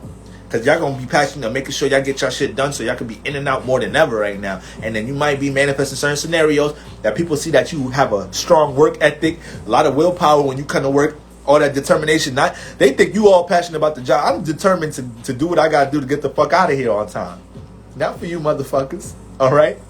So don't let other people all take that as a gas to throw extra shifts at you that you don't want, extra responsibilities you ain't getting paid for right now. You don't want. You better have boundaries there. But a whole new inspiration towards working on the things you want to work on right now. A whole bunch of willpower, getting that workout regimen flowing the way you want to right now. All right. So it's a lot of new energies you're dealing with to help you support schedule and routine right now. Venus is in this house. Now, Venus don't like to be here because Venus want to love, appreciate, connect. And you put her in this house, she's dealing with work and schedule and all this shit. So you're learning how to value and love working on something right now. You're learning to love hard work right now, Pisces risings. And then y'all know y'all could be real spiritual with it, so y'all could sometimes think shit just about to come into fruition because you think you on some law of attraction, the secret type shit. Venus is influencing the 6th house to let you know, Pisces risings, you arguably one of the most creative, imaginative individuals in the zodiac, but ain't nothing coming into fruition if we don't build no schedule around this shit. If we don't got no routine. If we just working on something a lot this day and working on it a little bit this day and a little bit the next day and then a lot the other, we can't bring our imagination into fruition, guys. So that's what Venus got going on in the 6th house. Be careful of not trying to fix things that ain't broke too with Venus in this house. You may try to work on your relationships. You may try to work on something. You may feel like you got to super work on your emotions about something. You've been in a situation you got taken advantage of. Somebody hurt your feelings. Somebody lied to you, and now you talking about. Yeah, I just need I don't know what it is about me, man. I just, I think it's just me. I think, nah, it ain't just you. Yes, we could start focusing on why you attract these situations, but you can't just be throwing all that. That motherfucker you was fucking with was toxic. It was a demon. They was untrustworthy. They wasn't honest with you. You know this, but you dumping that all on you right now. Venus in the 6th house could start feeling they got to work on their own emotions. Yeah, you could work on your own emotions to get back into a healthy state of being, to feel like you learned what you learned from that experience to move on. But you can't throw all that on top of yourself as if, like, something's wrong with you. All the way wrong with you or something, okay? Taking too much toll of a situation like that. But Venus is definitely going to appreciate it. If you're not loving if you haven't picked up these past couple of days the influence of loving and appreciating what you're working on right now, you're gonna feel that, or you're gonna manifest a situation to make you love and appreciate how you work on something right now. 7th house, Leo in the 7th house. This is my motherfucker Aquarius risings, okay? So y'all relationships is going through a whole transformation right now, okay? Now you got Leo in the 7th house, so a lot of the times, you manifest situations where you deal with people that may want the attention, partners that may want attention, may want a lot of validation from you, always want you to compliment them, all right? Keep the light on them, or real single-minded partners, real expressive partners, and then it's like, damn, it probably throw you off a little bit personally sometimes. It's like, damn, I don't even be that expressive about shit. I let some shit rock. I be cool, calm, and collected about certain things, but you be doing too much. Like, you can't keep certain things in your head. Damn. If I expressed, that's how Aquarius risings be thinking. They be in their relationships like, if I expressed everything that was on my mind, like you be sick of me. You would be sick of me. You couldn't stand me if I expressed every goddamn thing that come to my mind. But that Leo in the 7th house starts teaching Aquarius risings how to be more expressive about certain shit personally. It definitely does. A lot of y'all relationships teach y'all that. Y'all get out of a relationship, and then after that relationship, you be like, yo, that motherfucker was an asshole, but I ain't gonna lie. When they felt the way about some shit, they let that shit be known. I gotta adapt some of that. All right. So when we looking at we might for Cap risings, Leo's naturally in the 8th house, but we all deal with intersected houses or whatnot. So like me, I'm a Capricorn rising, but I'm a Capricorn rising, but I got Leo in my 7th house. So this is me right now. This is my transit. So we going through a whole relationship transformation right now. All right. Another thing about Leo in the 7th house, you got to date people who's into what you into. You're going to find too much indifference in your relationships with Leo in the 7th house, trying to date people who can't share no mutual perspective of what you into. So you got to keep that shit in mind, Aquarius risings. You got to keep that shit in mind. Look at all your previous relationships right now and think about that. All right. And see how much that played a part in your relationship. And essentially, esoterically speaking, we all need to be dating people that we manifested from something we were already personally passionate about, something we was personally emotionally invested in. Once we in a I don't want to be in no relationship with somebody that I'm like, so you don't want to talk about astrology today? Let me just 20 minutes. Let me just pull up your chart and teach you a little bit about this shit. I don't want to be in no relationship with a motherfucker like that. Shit. I don't want to be watching some spiritual shit in the crib. Then I know, you feel me, my shorty coming over and I got to put on some other Netflix shit. Like, no. I'm not about to alter myself that much. I've been there. I'm a Libra. I've been there, done that shit before. I'm a Libra and I got a Aquarius rising type of setup. So with that Leo in the 7th house, I've been there. I've been trying to go out my way to get somebody that I'm fucking with to see things the way I see things, be into things the way I'm into, and then sometimes I be gassed because some of them they knew how passionate I was about this shit, so they'll act like they fuck with it a little bit. They really don't fuck with that shit. You can only act that much until a couple of months in, you like, all right, motherfucker, I do not want to watch no spirituality today. I don't want to deal with none of that shit today. Just throw on Snowfall, get the motherfucking snacks, and call it a day. I had to listen to you talk about all the houses and planets and all this stupid shit on live earlier today. Now you want to bring all this shit on me. So, family, That Leo in the 7th house is real.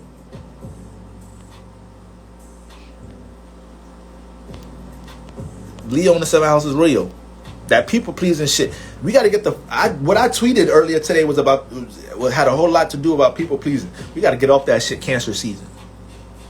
A lot of us get super drained on that people pleasing shit. That shit is dead. That shit is dead. I respond to that text when the fuck I want to. I know I opened the DM. I know it says seen. I didn't have time to reply to them voice notes. You left me 5 voice notes.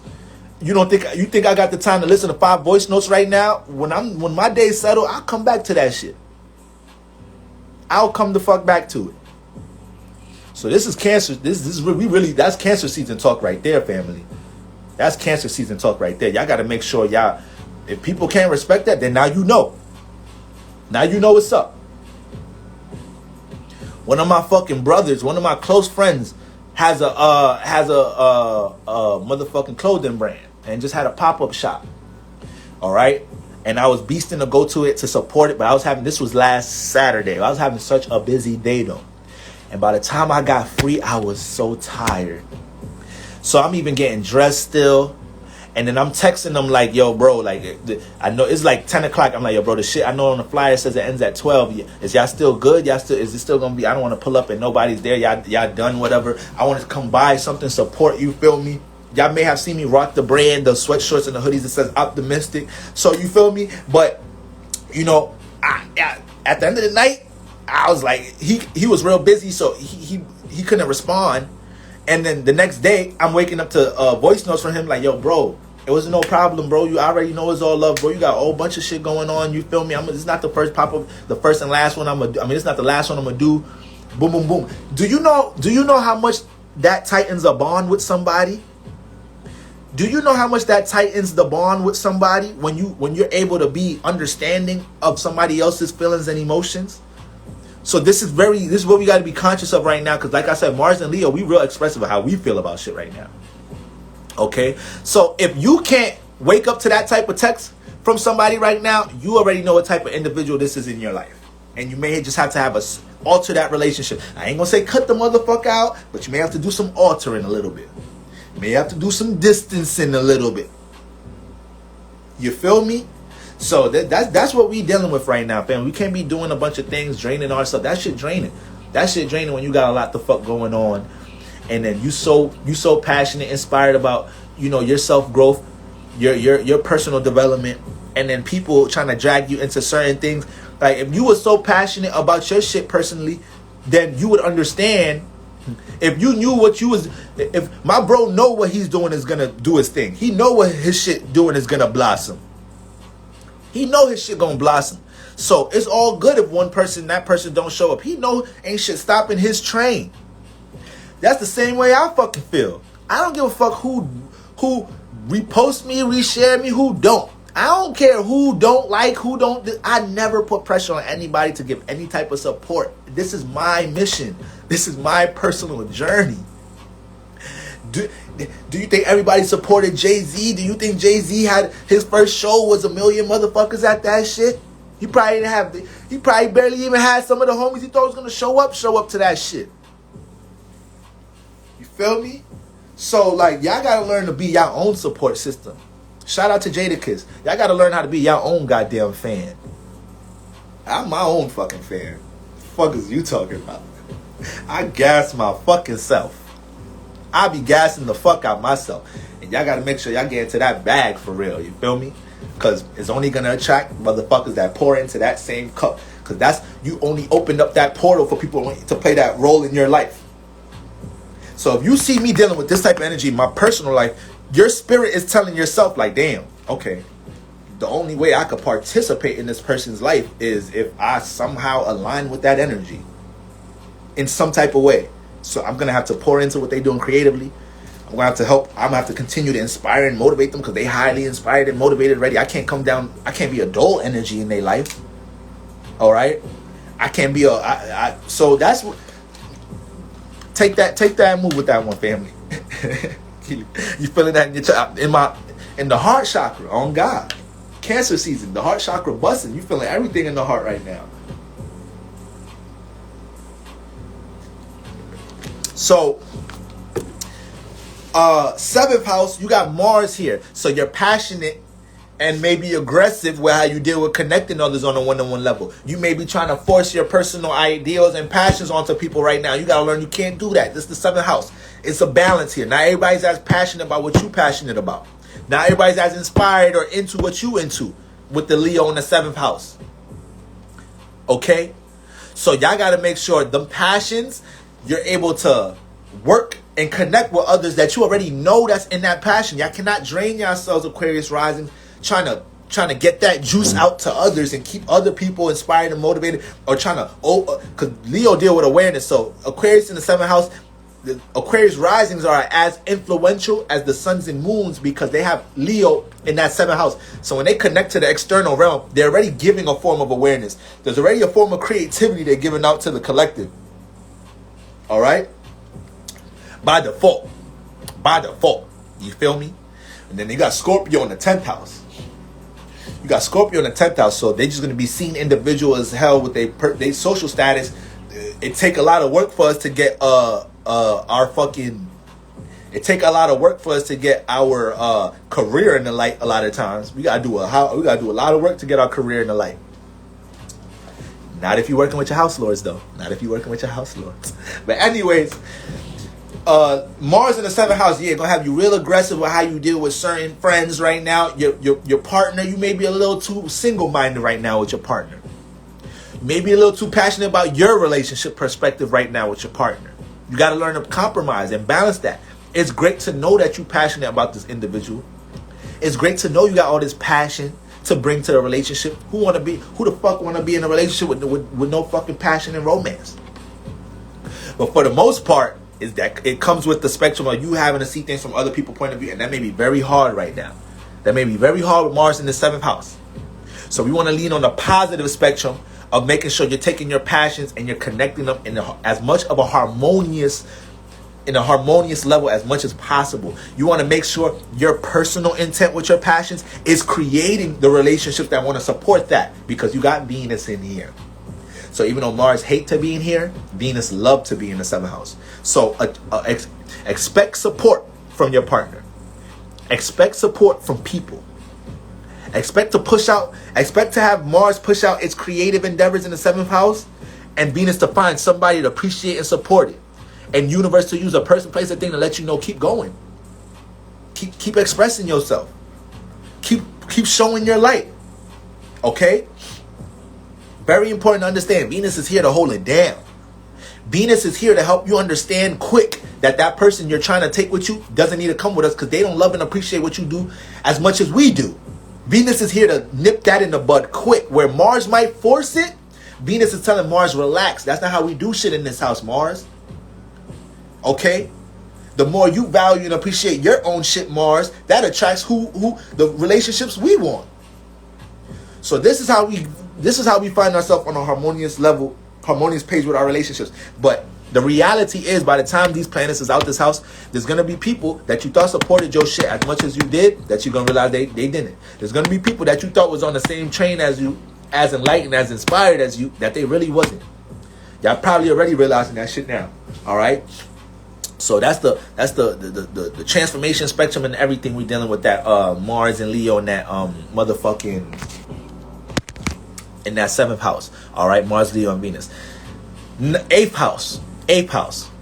So this is my motherfucking Capricorn risings. All right, Capricorn risings, eighth house. Now we know that. Now this gets funny here. This gets real funny here for my Cap risings, because what do we know about the eighth house? We know the eighth house deals with the behind the scenes realm. Ain't no light here. It ain't no light here. The eighth house is dealing with, every secrets, transformation, our deep passions and motives, okay? So these are all things that we keep inside. Now, when you put Leo here, this individual may put the wrong things in the light at the wrong times. All right? Now, this is really creative having Leo here, especially if you got the sun and moon. I know a double Leo. One of my close friends is a double Leo with in the eighth house, Cap rising in the eighth house. And Leos swear they don't be every Leo swear they don't want attention. Like, I don't want attention. Like, people, I always be seeing them horoscopes and shit say that we be wanting attention and shit. Like, I'm not even one of them niggas. And be the motherfucker wanting the most attention. But it get a little different when you got Leo. If you have placements like that, I know people that got like the sun, moon, and Leo in the 8th. It plays out like, you know, this person want to be the light behind the scenes. This person is like, you know, they gain attention, but they don't want to feel like they're going out their way to get it like others. So it's a little tweak to it. All right. Now, Ken, do you have that? Because that would say a lot. That means a lot. Because I know you say yourself you don't really like attention like that. You know, you like, I got Leo energies, but are you a Leo rising? But anyways, so Leo in the 8th house, it's always trying to see how to take its Capricorn rising, is trying to see how to take the things that it experienced behind the scenes, the things that have transformed the Capricorn, to understand if that can be used to be raised into some form of awareness, something that they could, formulate into their creative abilities. All right. So now that we have Mars in the 8th house, Mars loves to be in the 8th house. Mars loves to be here. Okay, it's home here. So when it comes to this person's true passions and true motives, y'all already know I'm getting this up on IGTV and on YouTube after this, just in case y'all missed y'all shit. But when it comes to somebody's true passions, true motives, the Mars in this house, it ain't fucking around. It's getting locked into these things, and it's blocking out what it needs to block out to focus on it. Okay, Mars gets very dialed into this house. So right now, you guys may feel like you don't want to be around no type of energies unless it's supporting how you deal with your emotions and certain deep passions and motives you have, because you're that passionate right now. Okay, you got Mars in a place it loves to be. Now we want to make sure that the things that we passionate and motivated about, that while Mars is in this house, we build some traction with these things while Mars is here. Okay, instead of Mars just being so in the dark, in this boiling water, just building up mad hot water and temperament, and we not releasing it into nothing. We not taking this water, we not taking that shit and raising it up into anything it could fuel and steam up in reality. That's what we want to make sure we don't do with Mars here, because Mars will keep you too locked in for too long in this motherfucker. Just building up so much passion, building up so much fuel. And then it's like, damn, we could have pushed that goal out a minute ago. We ain't have to wait that long. We have to build up that much fire. So that's what y'all want to understand about Mars here. Okay? So there's nothing that could play out.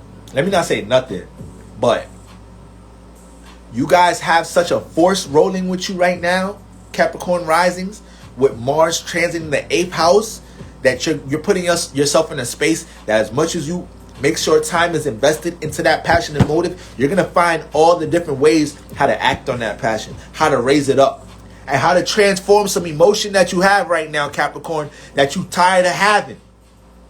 When Mars gets into this 8th house, it ain't trying to deal with no emotion, dealing with shit that don't correlate with its passions and motives. So if you coming off a bad breakup, it's something negative going on in life right now, we need to use that Mars energy to take all that to transmute. People with Mars in the 8th house, Mars in Scorpio, they know how to do this. So they could experience or Scorpios, to be honest with you, Aries and Scorpios. Aries, Scorpios, Mars in the 1st house, Mars in the 8th house, Mars in Aries, and Mars in Scorpio. They know how to do this. They know how to experience something that really impacts them in this lifetime, and know how to tell themselves, like, no, this is about to fuel me. I'm about to use this shit to transform. You feel me? I lost a family member. My family member wanted me to make it to the NBA. That motherfucker getting to the NBA. They getting there. They doing it in the name of Lil. What's the motherfucker that passed away in You Got Served? Lil Saint. They gonna do it for Lil Saint. Real talk. So Mars in these Mars in healthy places knows how to transmute and transform energies in a positive way. Now, depending on this Mars energy environment, and depending on certain aspects, they could get into grudge energy. They could get into grudge energy, all right? I got a lot of Scorpio energy myself, so I know I can tell you about motherfucking grudge. I can tell you about that shit. Okay? So we gotta chill on that shit right there. I'm on the Libra Scorpio cusp. We gotta chill on that shit. Okay? But that's how we got to use this energy in a positive way right now. We got to see how Mars can take them 8th house passions and motives and raise them up into a higher energy, or use things from a negative point of view in our life and transform them and transmute them. And you can't say you can't see ways to do this right now. Mars been in this house for about 2.5 weeks. You know you've been getting you may not have been wanting to pay attention to it. You maybe have a lot of water in your chart and you're choosing to sink into your emotions. You're choosing to be in your feelings about something, while Mars is like, come on, we could do a whole lot of transforming right now. Venus in this house. Venus don't like to be in the 8th house. Venus don't like to be here. Mars love to be here. Venus don't like to be here. All right. So with Venus in the 8th house, this Venus, we know Venus bring value, love, and appreciation. So when she coming in the 8th house, she might be bringing value, love, and appreciation to the wrong shit, to some dark shit, to some nasty shit. All right? To desires. Bringing too much love and appreciation to desires. Now she getting transformed in a negative way. So that's why I'm saying Venus, I got Venus in the 8th house. I understand that shit. As I know I can't connect with anybody. I know I can't intimately just connect with anybody. I know one night stand energy ain't for me. I'm putting myself in too much risk with Venus in the 8th house. Because Venus, my love, it's in a house where it can't see.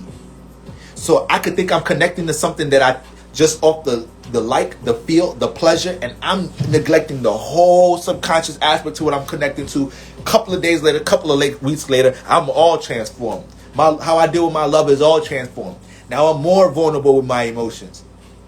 Okay? Venus in the 8th house people don't even like broadcasting their relationship on social media unless they like 4 years in the motherfucker. Because they just feel like their love is always going to transform. So it get deep. It get deep with Venus in the 8th house. So right now you guys are taking your passions, you're locking in on your passions, building up all the fuel you need to here. But then Venus on the other side may be getting too connected to certain temptations and desires. People will play on your temptations and desires right now with Venus in this house. So this is the transformation you go into right now. You cannot let something that looks good, feels good, be the end all and be all if you don't really understand that energy. You cannot be connecting to nothing that feels good if you don't understand that energy. If you don't really know this motherfucker. If you don't have time invested with this person for real.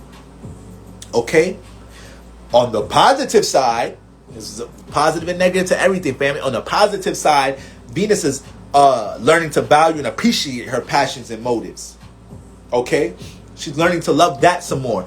On the positive side, Venus is learning to love dealing with transformation. Some of us don't want to transform at times. So sometimes transformation is a vulnerable space for us. Sometimes as soon as we start thinking about transformation, we think about all the work we got to do. So Venus in the 8th house, she starts to look at it like, no, we need to do this shit. We need to transform. Like, I need to cultivate, gain more clarity with the ways I deal with my love and what I appreciate. I can't just always stay giving Venus energy to certain desires and temptations. I need to build higher morals with how I deal with my love here. So this is the influence right here.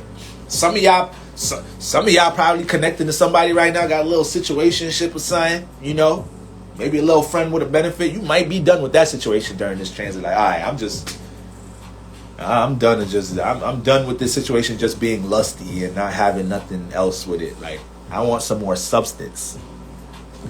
That's another thing. Venus in the 8th house gonna want substance in their relationships because the 8th house is deep. The 8th house is full of substance. So you can manifest situations where people you let your lustful desires control things, or you can put yourself in a situation where you allow yourself to only connect with people that stimulate you from a level that they bring some type of substance to your life. You could connect to this person about deeper shit. 8th house, deeper shit. You can get deep with this person. You can connect deeply with this person. You can feel deeply with this person. All right? So that's very important to understand with that Venus transit in the 8th house. 9th house. All right? Leo in the 9th house. This is my Sag risings. Okay? Wait. Leo, yeah, that's my Sag risings. So when we're looking at the ninth house is the house of experience, house of education, house of enlightenment. Okay, so when we have Leo here, this person is learning a lot about creative expression. If you got fire in the fire houses, all my fire risings, they're all learning about creative expression. They're all learning how to express themselves in this lifetime. But the thing is, you fire risings already deal with natural expression in the first house. It's just that when you get into the fifth and the eighth house, you're learning different forms of it. You're learning how to take your first house expression and change it and tweak it in different ways in these areas. So with Leo in the ninth house, a lot of times you're learning how to take your knowledge and wisdom and put that shit in people's faces.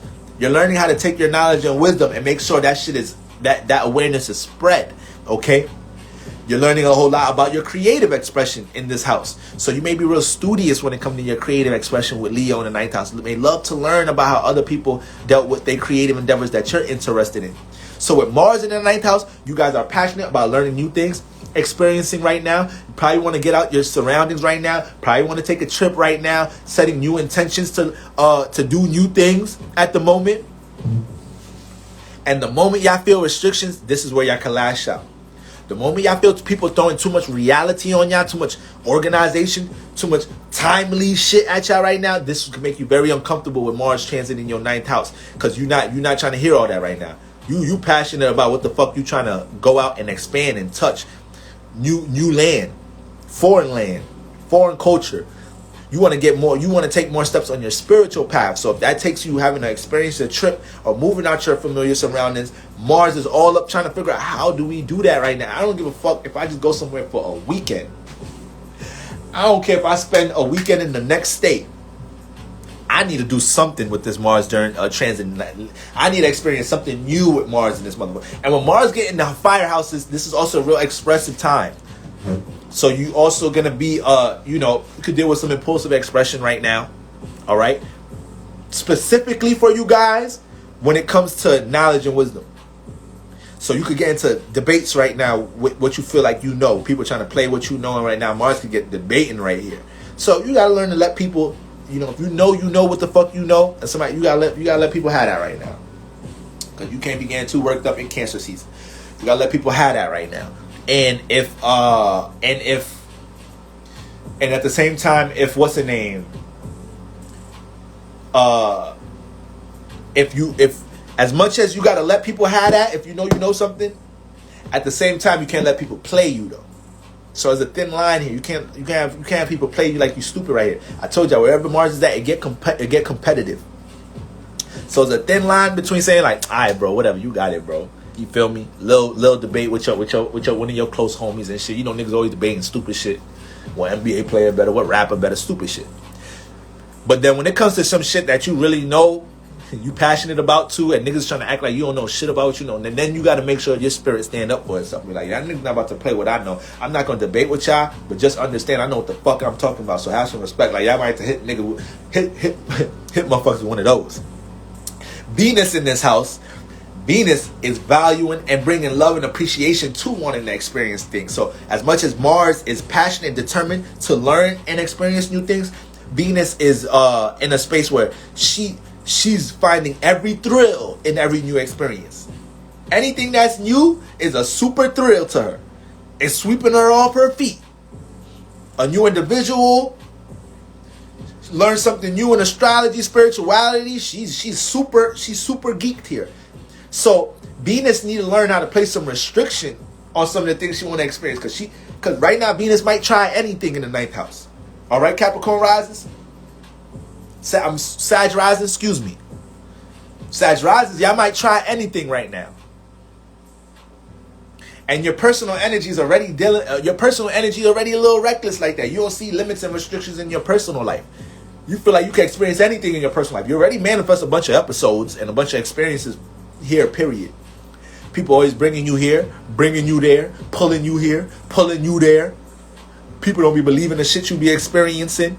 And you be like, I swear I'm not lying. That shit really happened last week. You're like, whatever.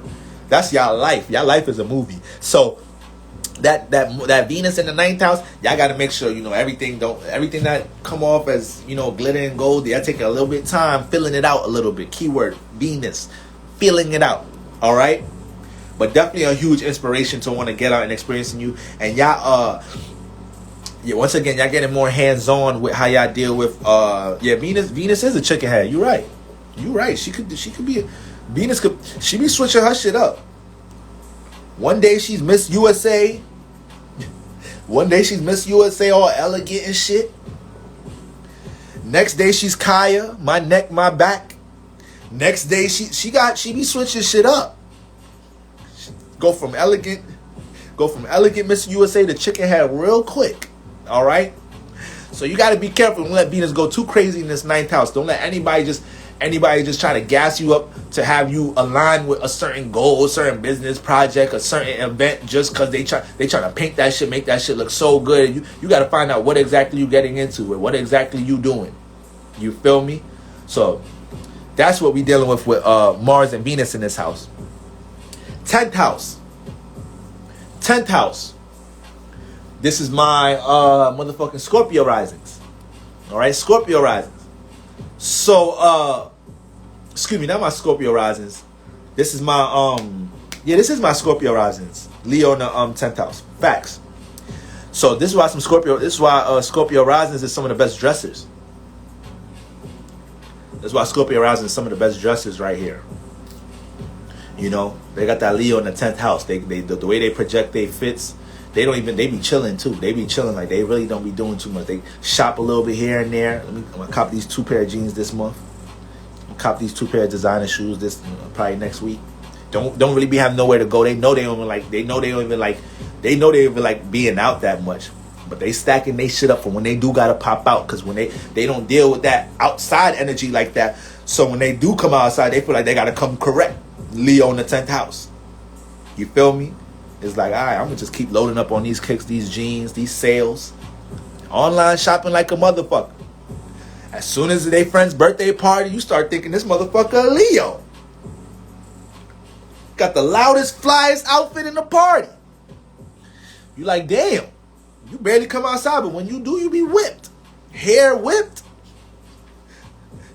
Nails, feet, everything. Shout out to my Scorpio rising. I love how y'all. I know a lot of Scorpio rising, so this is a fact. Y'all really, it's not just like it sounds cliche, Leo in the 10th house, but no, they really know how to present themselves. So right now, Leo in the 10th house. This is the thing, Scorpio risings. Yes, it is late. Libra risings are real eccentric. So they like a lot of accessory shit. Like they'll pierce their nose and do all type of piercings and tats, and they like accessory shit. They're real colorful. They're gonna use a lot of vivid colors in their outfits. Hella colorful. Sacred butterfly. Peace to wherever you're tuning in from. Glad you were able to make it.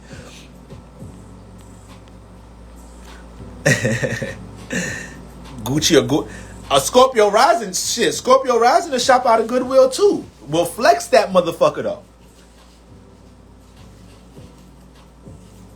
Shit. Libras. I mean, the Leo rising. I would say Leo rising. Excuse me, Scorpio rising. They're going to be a bit more invested in brands. Scorpio rising, heavy Leo energy, they're going to be a bit more invested in the actual brand. Libra rising is going to look at how they could put some shit together, though. They're going to look at how they could put some shit together. So Leos, Tauruses, they like the brand. They like the name brand. Straight up. You feel me? So, for the Lowski, facts. So it's 3 a.m. Oh damn, UK. Shout out to UK. So when we're looking at let's wrap this up, y'all. When we're looking at the 10th house, Scorpio risings, y'all gotta understand. First of all, y'all already going through a lot of transformation when it comes to y'all social status and career. Period. And because the 10th house deal with your reputation, so your personality be so behind the scenes that your own parents be trying to know what the fuck you known for.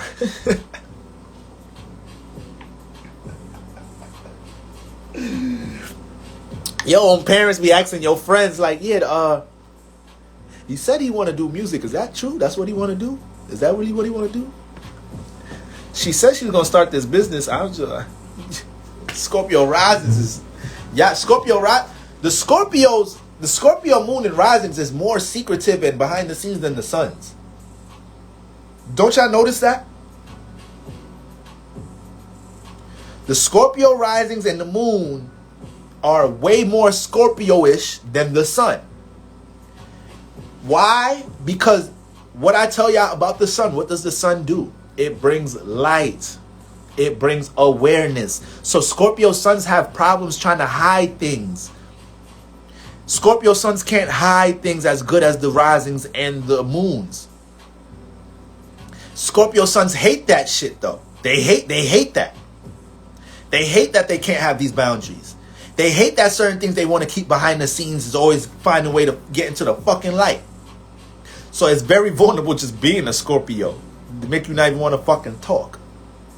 You feel me? So if you meet a Scorpio sun that's very talkative, then you know they in a space where they don't give a fuck.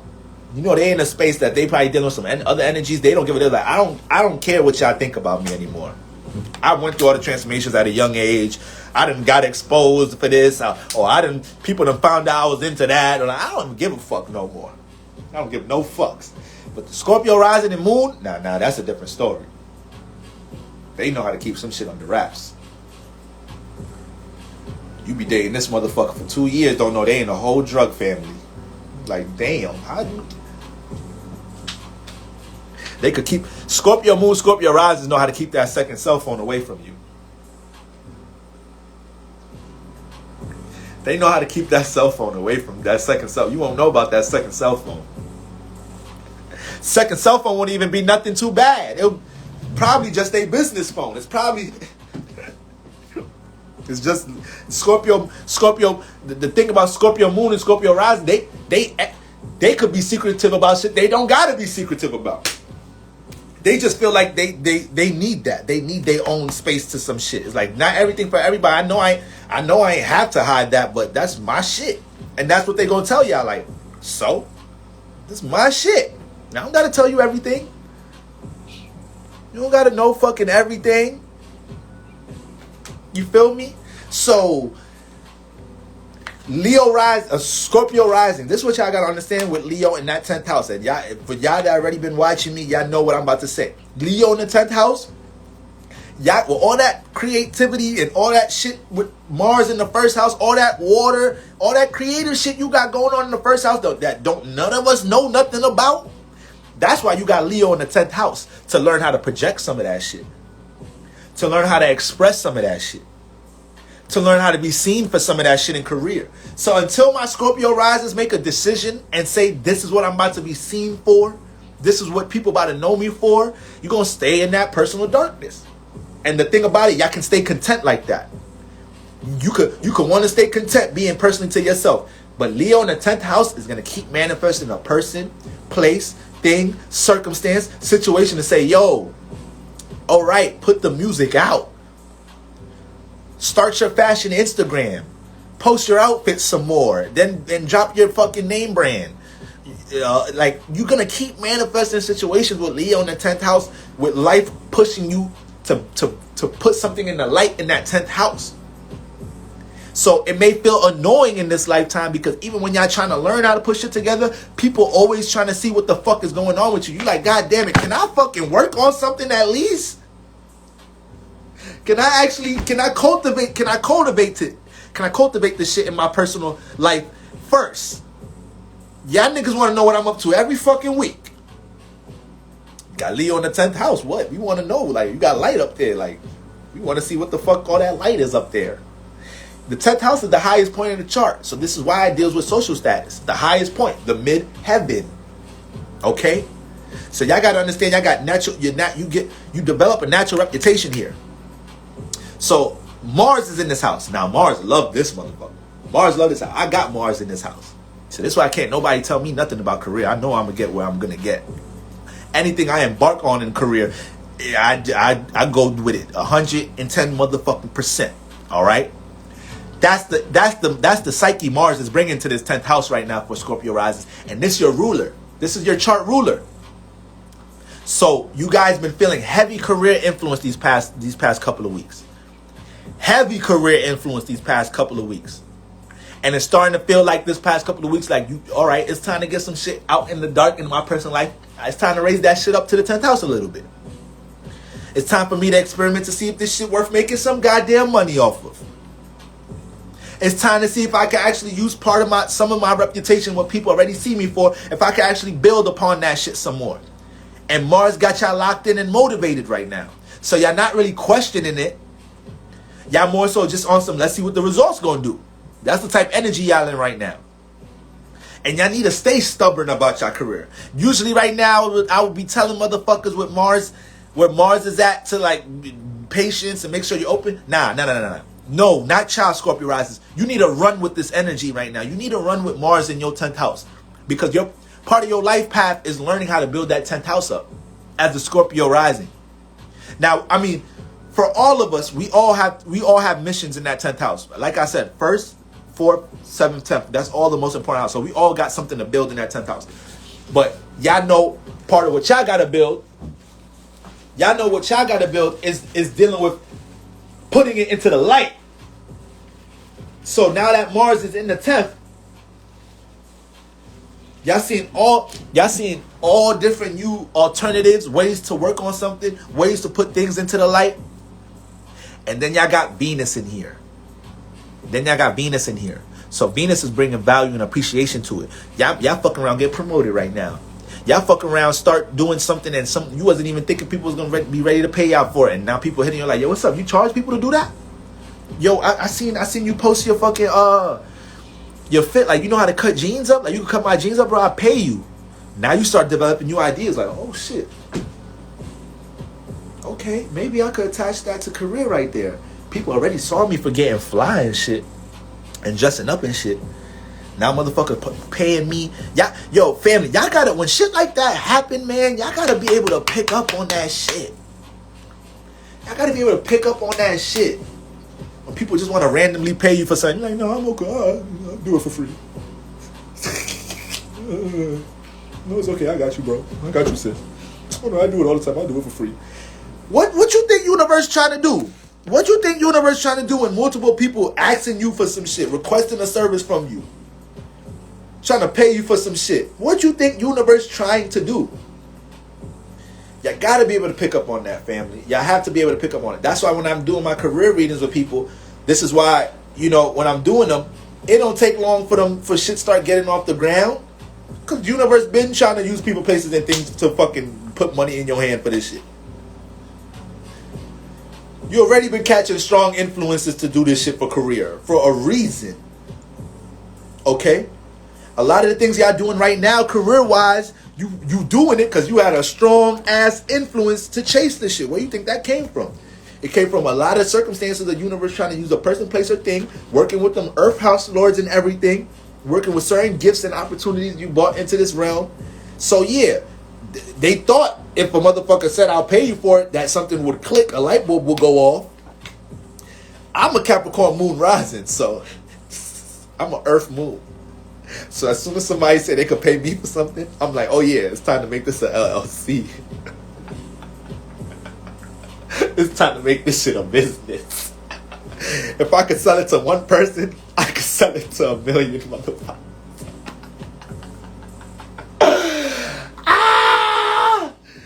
That's some real earth sign shit for your ass. A earth sign made that quote. If you could sell that shit to one person, you could make $1 million off that shit. But that's facts. That is facts. That is facts. So Scorpio rising, this is what y'all gotta be open to right now with Venus bringing all this goddamn support. Listen, people that got Venus in their 10th house be manifesting careers and jobs they don't even deserve.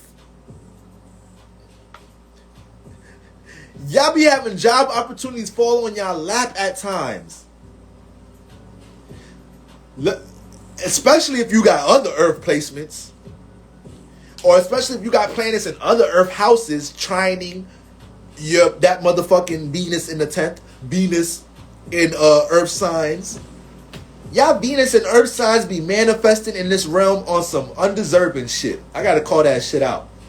Y'all don't be deserving half of that shit. And that's why that shit be getting snatched away sometimes. Because y'all don't be learning to appreciate it. Okay? So Scorpio risings, I don't want y'all to be in a situation where y'all end up not appreciating something. I don't want y'all to be in a situation where y'all end up getting support in the 10th house and y'all not even realizing it's support. You think your friend, no, your friends, they talking about you and your clothes in the group chat for a reason. Because you does this. Because whatever you doing in your personal life, most likely your chart rulers is Mars and Pluto. Most likely you was into that shit your whole life. You was doing that shit. You done transformed doing that shit for a while.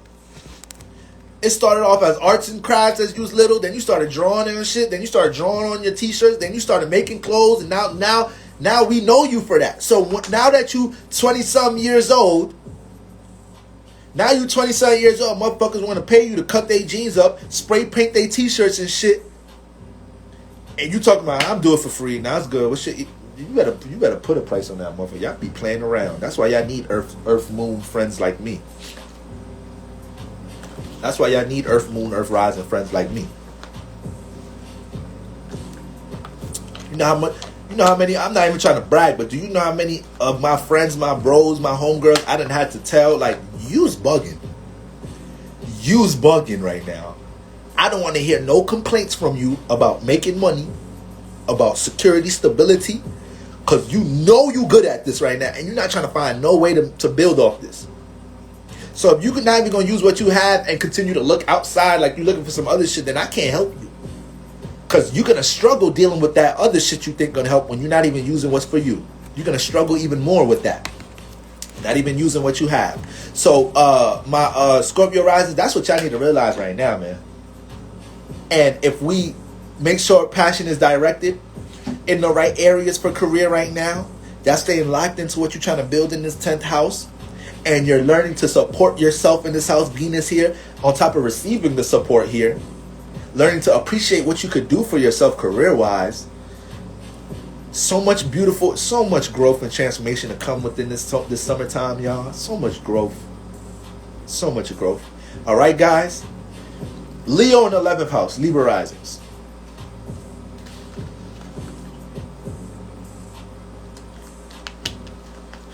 Libra in the 11th house. Leo in the 11th house. Libra risings, y'all manifest a lot of situations where, because it creates a sextile between your personality, your first house and 11th house. The first house and 11th house already sextile each other. So your personality is supposed to create opportunities for you in the outside world. We're supposed to take our personal forms of, we're supposed to take our individuality and make something out of ourselves in the outside world. 11th house deal with the outside world, external realm, community, how we connect to people we don't know, it rules all different forms of communication, technology, social media. So when we're looking at the 11th house, all right, you got Leo here. So Libra risings, y'all deal with a lot of situations where, people that y'all end up getting attention in places that's not close to home. Yeah, like all y'all attention don't be coming from friends and family, and that should be coming from other people. People you be collabing with, you be creatively into or share creative endeavors with, that should be coming from people you met at prep school, people you met at work, people you met at this party, people you met at this event, people you met at social media. But once you start trying to bring your creative attributes to your familiar surroundings, or start trying to bring them around your close friends and shit, niggas be trying to downplay that shit. So that should get deep with Leo in that 11th house. Okay? Trying to make your creativity known in the outside world. So when we got Mars here, you guys are more passionate about connecting your individuality into the external realm right now. The 11th house is ruled by Saturn, so we got a business influence here as well. So, you guys may be real, and that's another thing, this is an air house. We already said Mars, a little funny money in air houses. We already said that. Mars is a little funny money in air houses. So, you got to be careful that your passion to want to have your individuality established in the outside world, or for your brand or for your business, doesn't come at the expense of you trying to force others to be a part of what you're doing right now. All my Leos in the air houses, right now, all my Mars transiting air houses right now, y'all cannot be in no state trying to force other people to be into what you into.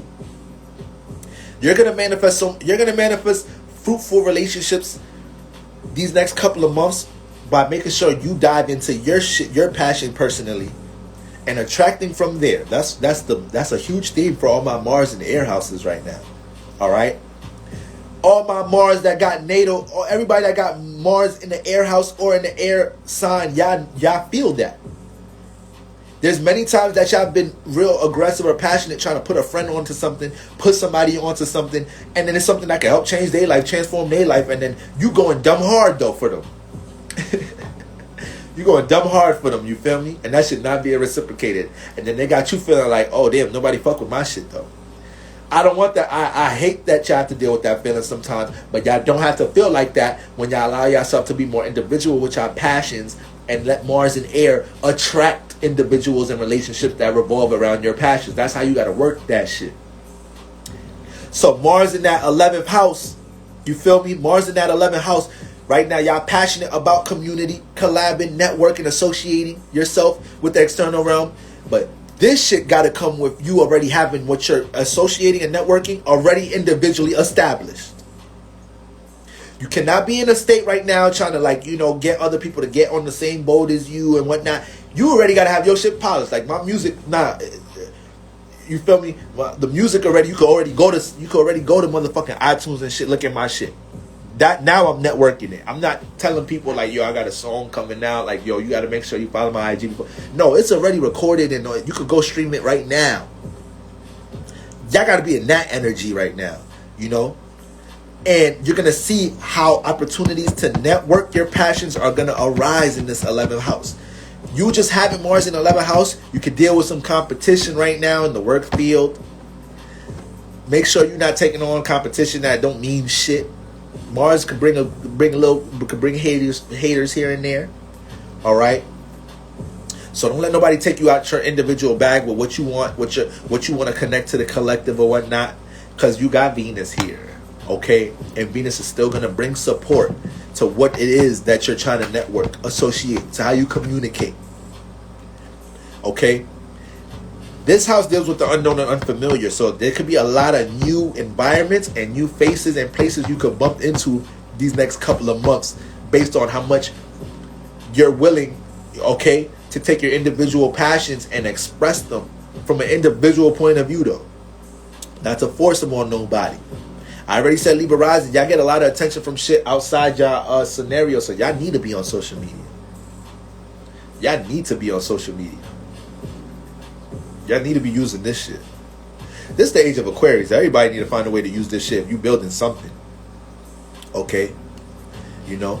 But for the most part, Venus is in here. So Venus is also going to find, you know, when it comes to y'all love too, when it comes to how y'all dealing with y'all love right now, y'all want something different. So if you're in a relationship right now, you know, you might want a little something. You might, 11th house deal with, you know, abstract thinking, the unknown, unfamiliar. So it might be certain things with your love that you want to touch. Certain things in your relationships you want to experience newness in, okay? You want to do more alien shit with your partner. More stupid, dumb shit you always thought about, but you never did. Baby, let's go to a nude beach. Shit like that. There's going to be all type of different shit you might want to do right now with Venus in the 11th house. It's just that the only thing is the Venus bringing support to what you can network and how you take your individuality and make something out of it in the external realm. It's just that, you know, Venus could kind of play out like some Venus in 9th house energies here. She could kind of be a little too, she cannot really, she won't think that much before diving into new things right now. Because that's how much she wants to expand, how much she wants to connect to new things, okay? And then on top of this, during this transit, you're about to have a whole new, the way that you think about things is being transformed right now. Just your ways of thinking is being transformed at the moment right now. Because the 11th house deals with how we connect to the collective, but it's also how it's dealing with forms of communication. Okay? So you're monitoring how you communicate with others right now. You're feeling like you can only put, this house is Saturn influence, or it deals with time. A lot of you guys are feeling like you can only put time and energy and love and passion into relationships that have substance and make sense and come with resources. So make sure you're not too cold with others. AKA you feel like your partner can't do nothing for you right now or whatnot, so you just blocking them all the way the fuck off. Okay? Or you looking at people, you looking at your friends that's always been kind of supportive for you, all right? But because they not jumping all the way into your passions or whatnot, you just blocking them all the way the fuck off right now. You could jump into them type of energies right now. Because it's in the air house. You only really want to connect your passions and what you value with people who are as passionate as you, as what you're dealing with.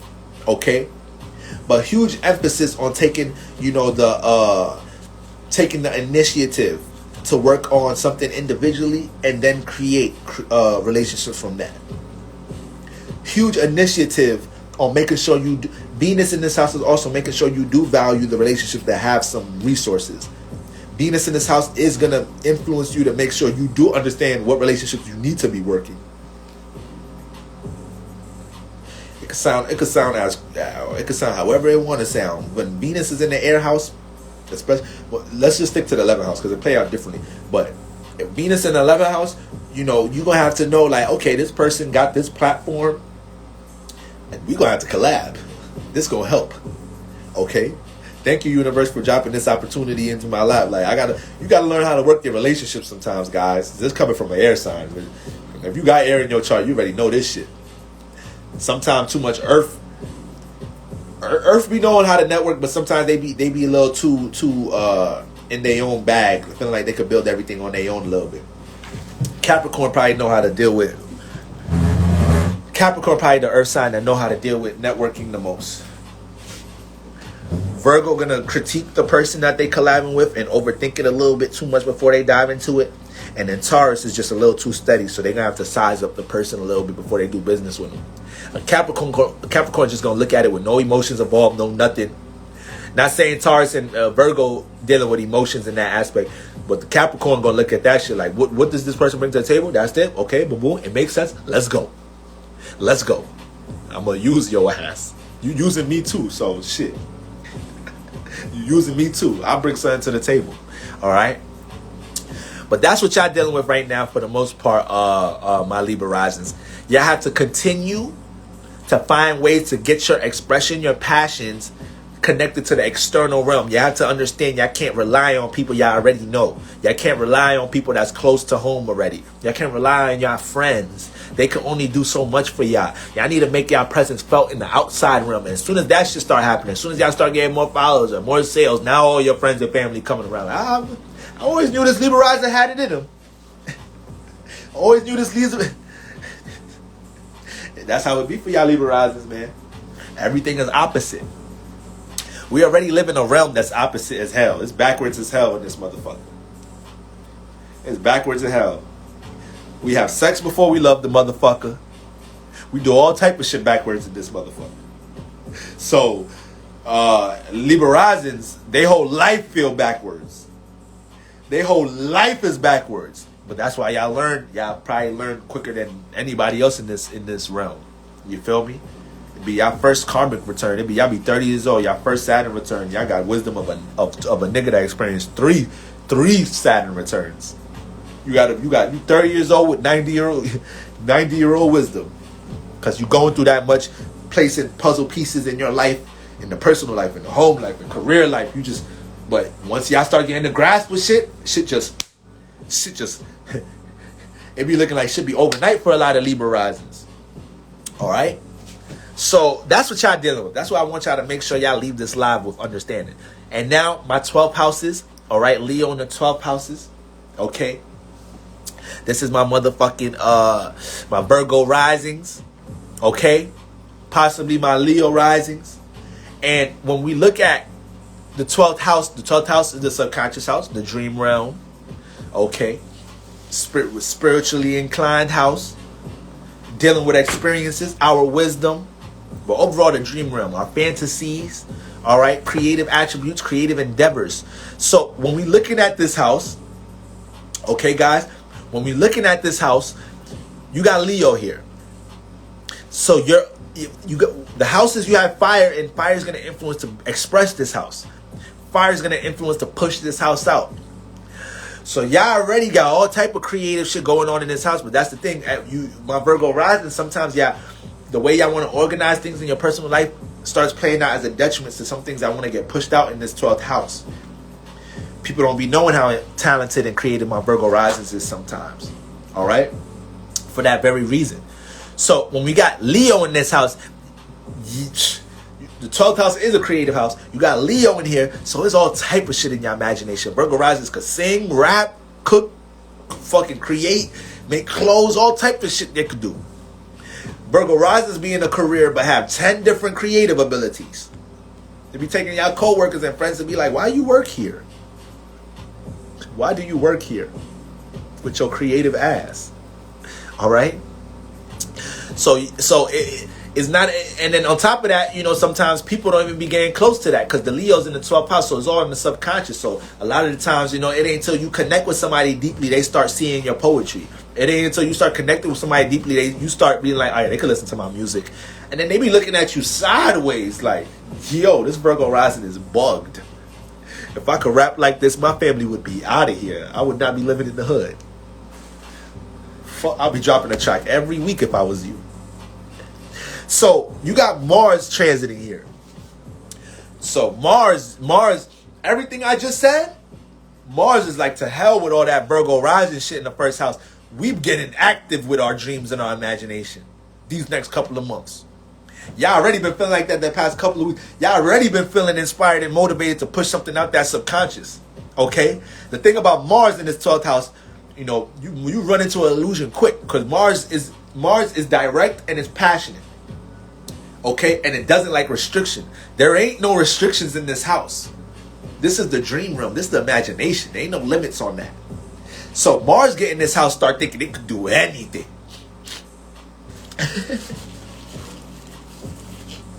Mars get in this house, start thinking it could do anything. So this may be the pep in the step that you need right now to get more active on your dreams.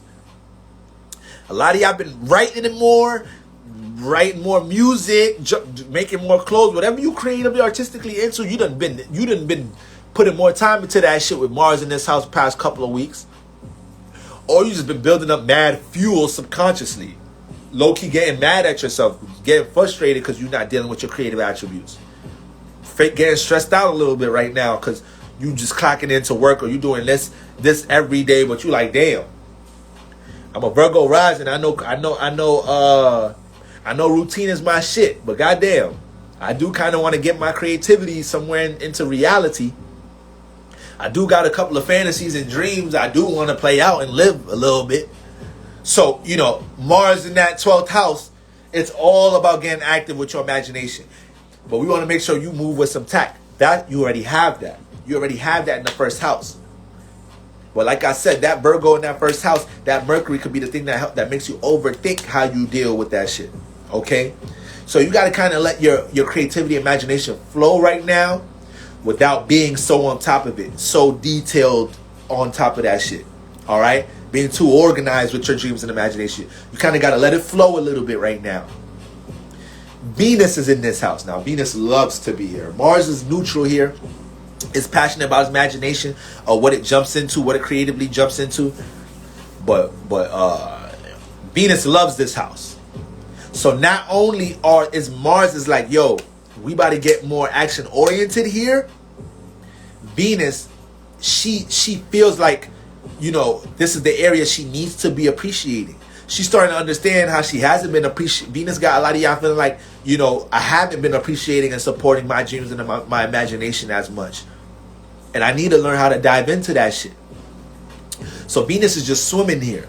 Venus loves to be in the 12th house. She's just swimming here, connecting to all forms of spirituality, her belief system, okay? All of that energy. But, she don't see restrictions here neither. So, things that make you, people, places, and things that make you feel good, you got to be able to make sure you're not getting hit with an illusion, or people not playing on your temptations, people not playing on your desires right now, okay? Because Venus could kind of get hooked onto it. Everything could feel good right now to Venus in the 12th house. It's like you living a natural high right now with Venus in here. But when it comes to your imagination, when it comes to your dreams, when it comes to all of that,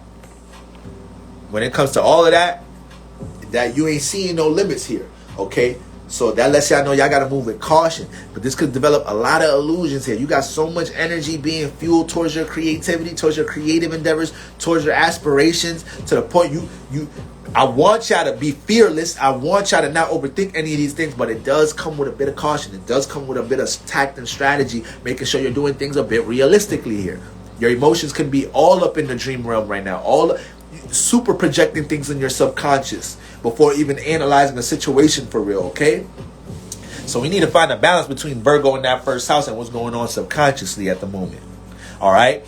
So that's what we got going on, family. This is I want y'all to make sure we understand what type of transformations and energies we dealing with going into month of July, all right? The month of Cancer and Leo. We got to understand what's going on in this Leo house. Especially because it's only going to get more turned up when the sun get in here. The sun making his way to get in here in a few. All right? So, gang, y'all already know what it is. We got a good little 2-hour live. Okay, about a good little 2-hour live. Not too crazy. All right? About to get this up on the tube and everything. So y'all make sure y'all have a cool, calm, and collective night. Tomorrow, the moon is moving into Aries. So we just went from a little watery vibe. May have projected the emotion a little too much. May have had a little lack of control with our emotion. But now the moon moving into Aries. So now we a little bit more turned up. And the moon and Aries don't fuck with each other. I mean, Aries and Cancer, they don't fuck with each other. They square each other. So our actions and reactions are a little funny. Okay? But I'm going to break this down more tomorrow in the morning. All right, guys? Peace.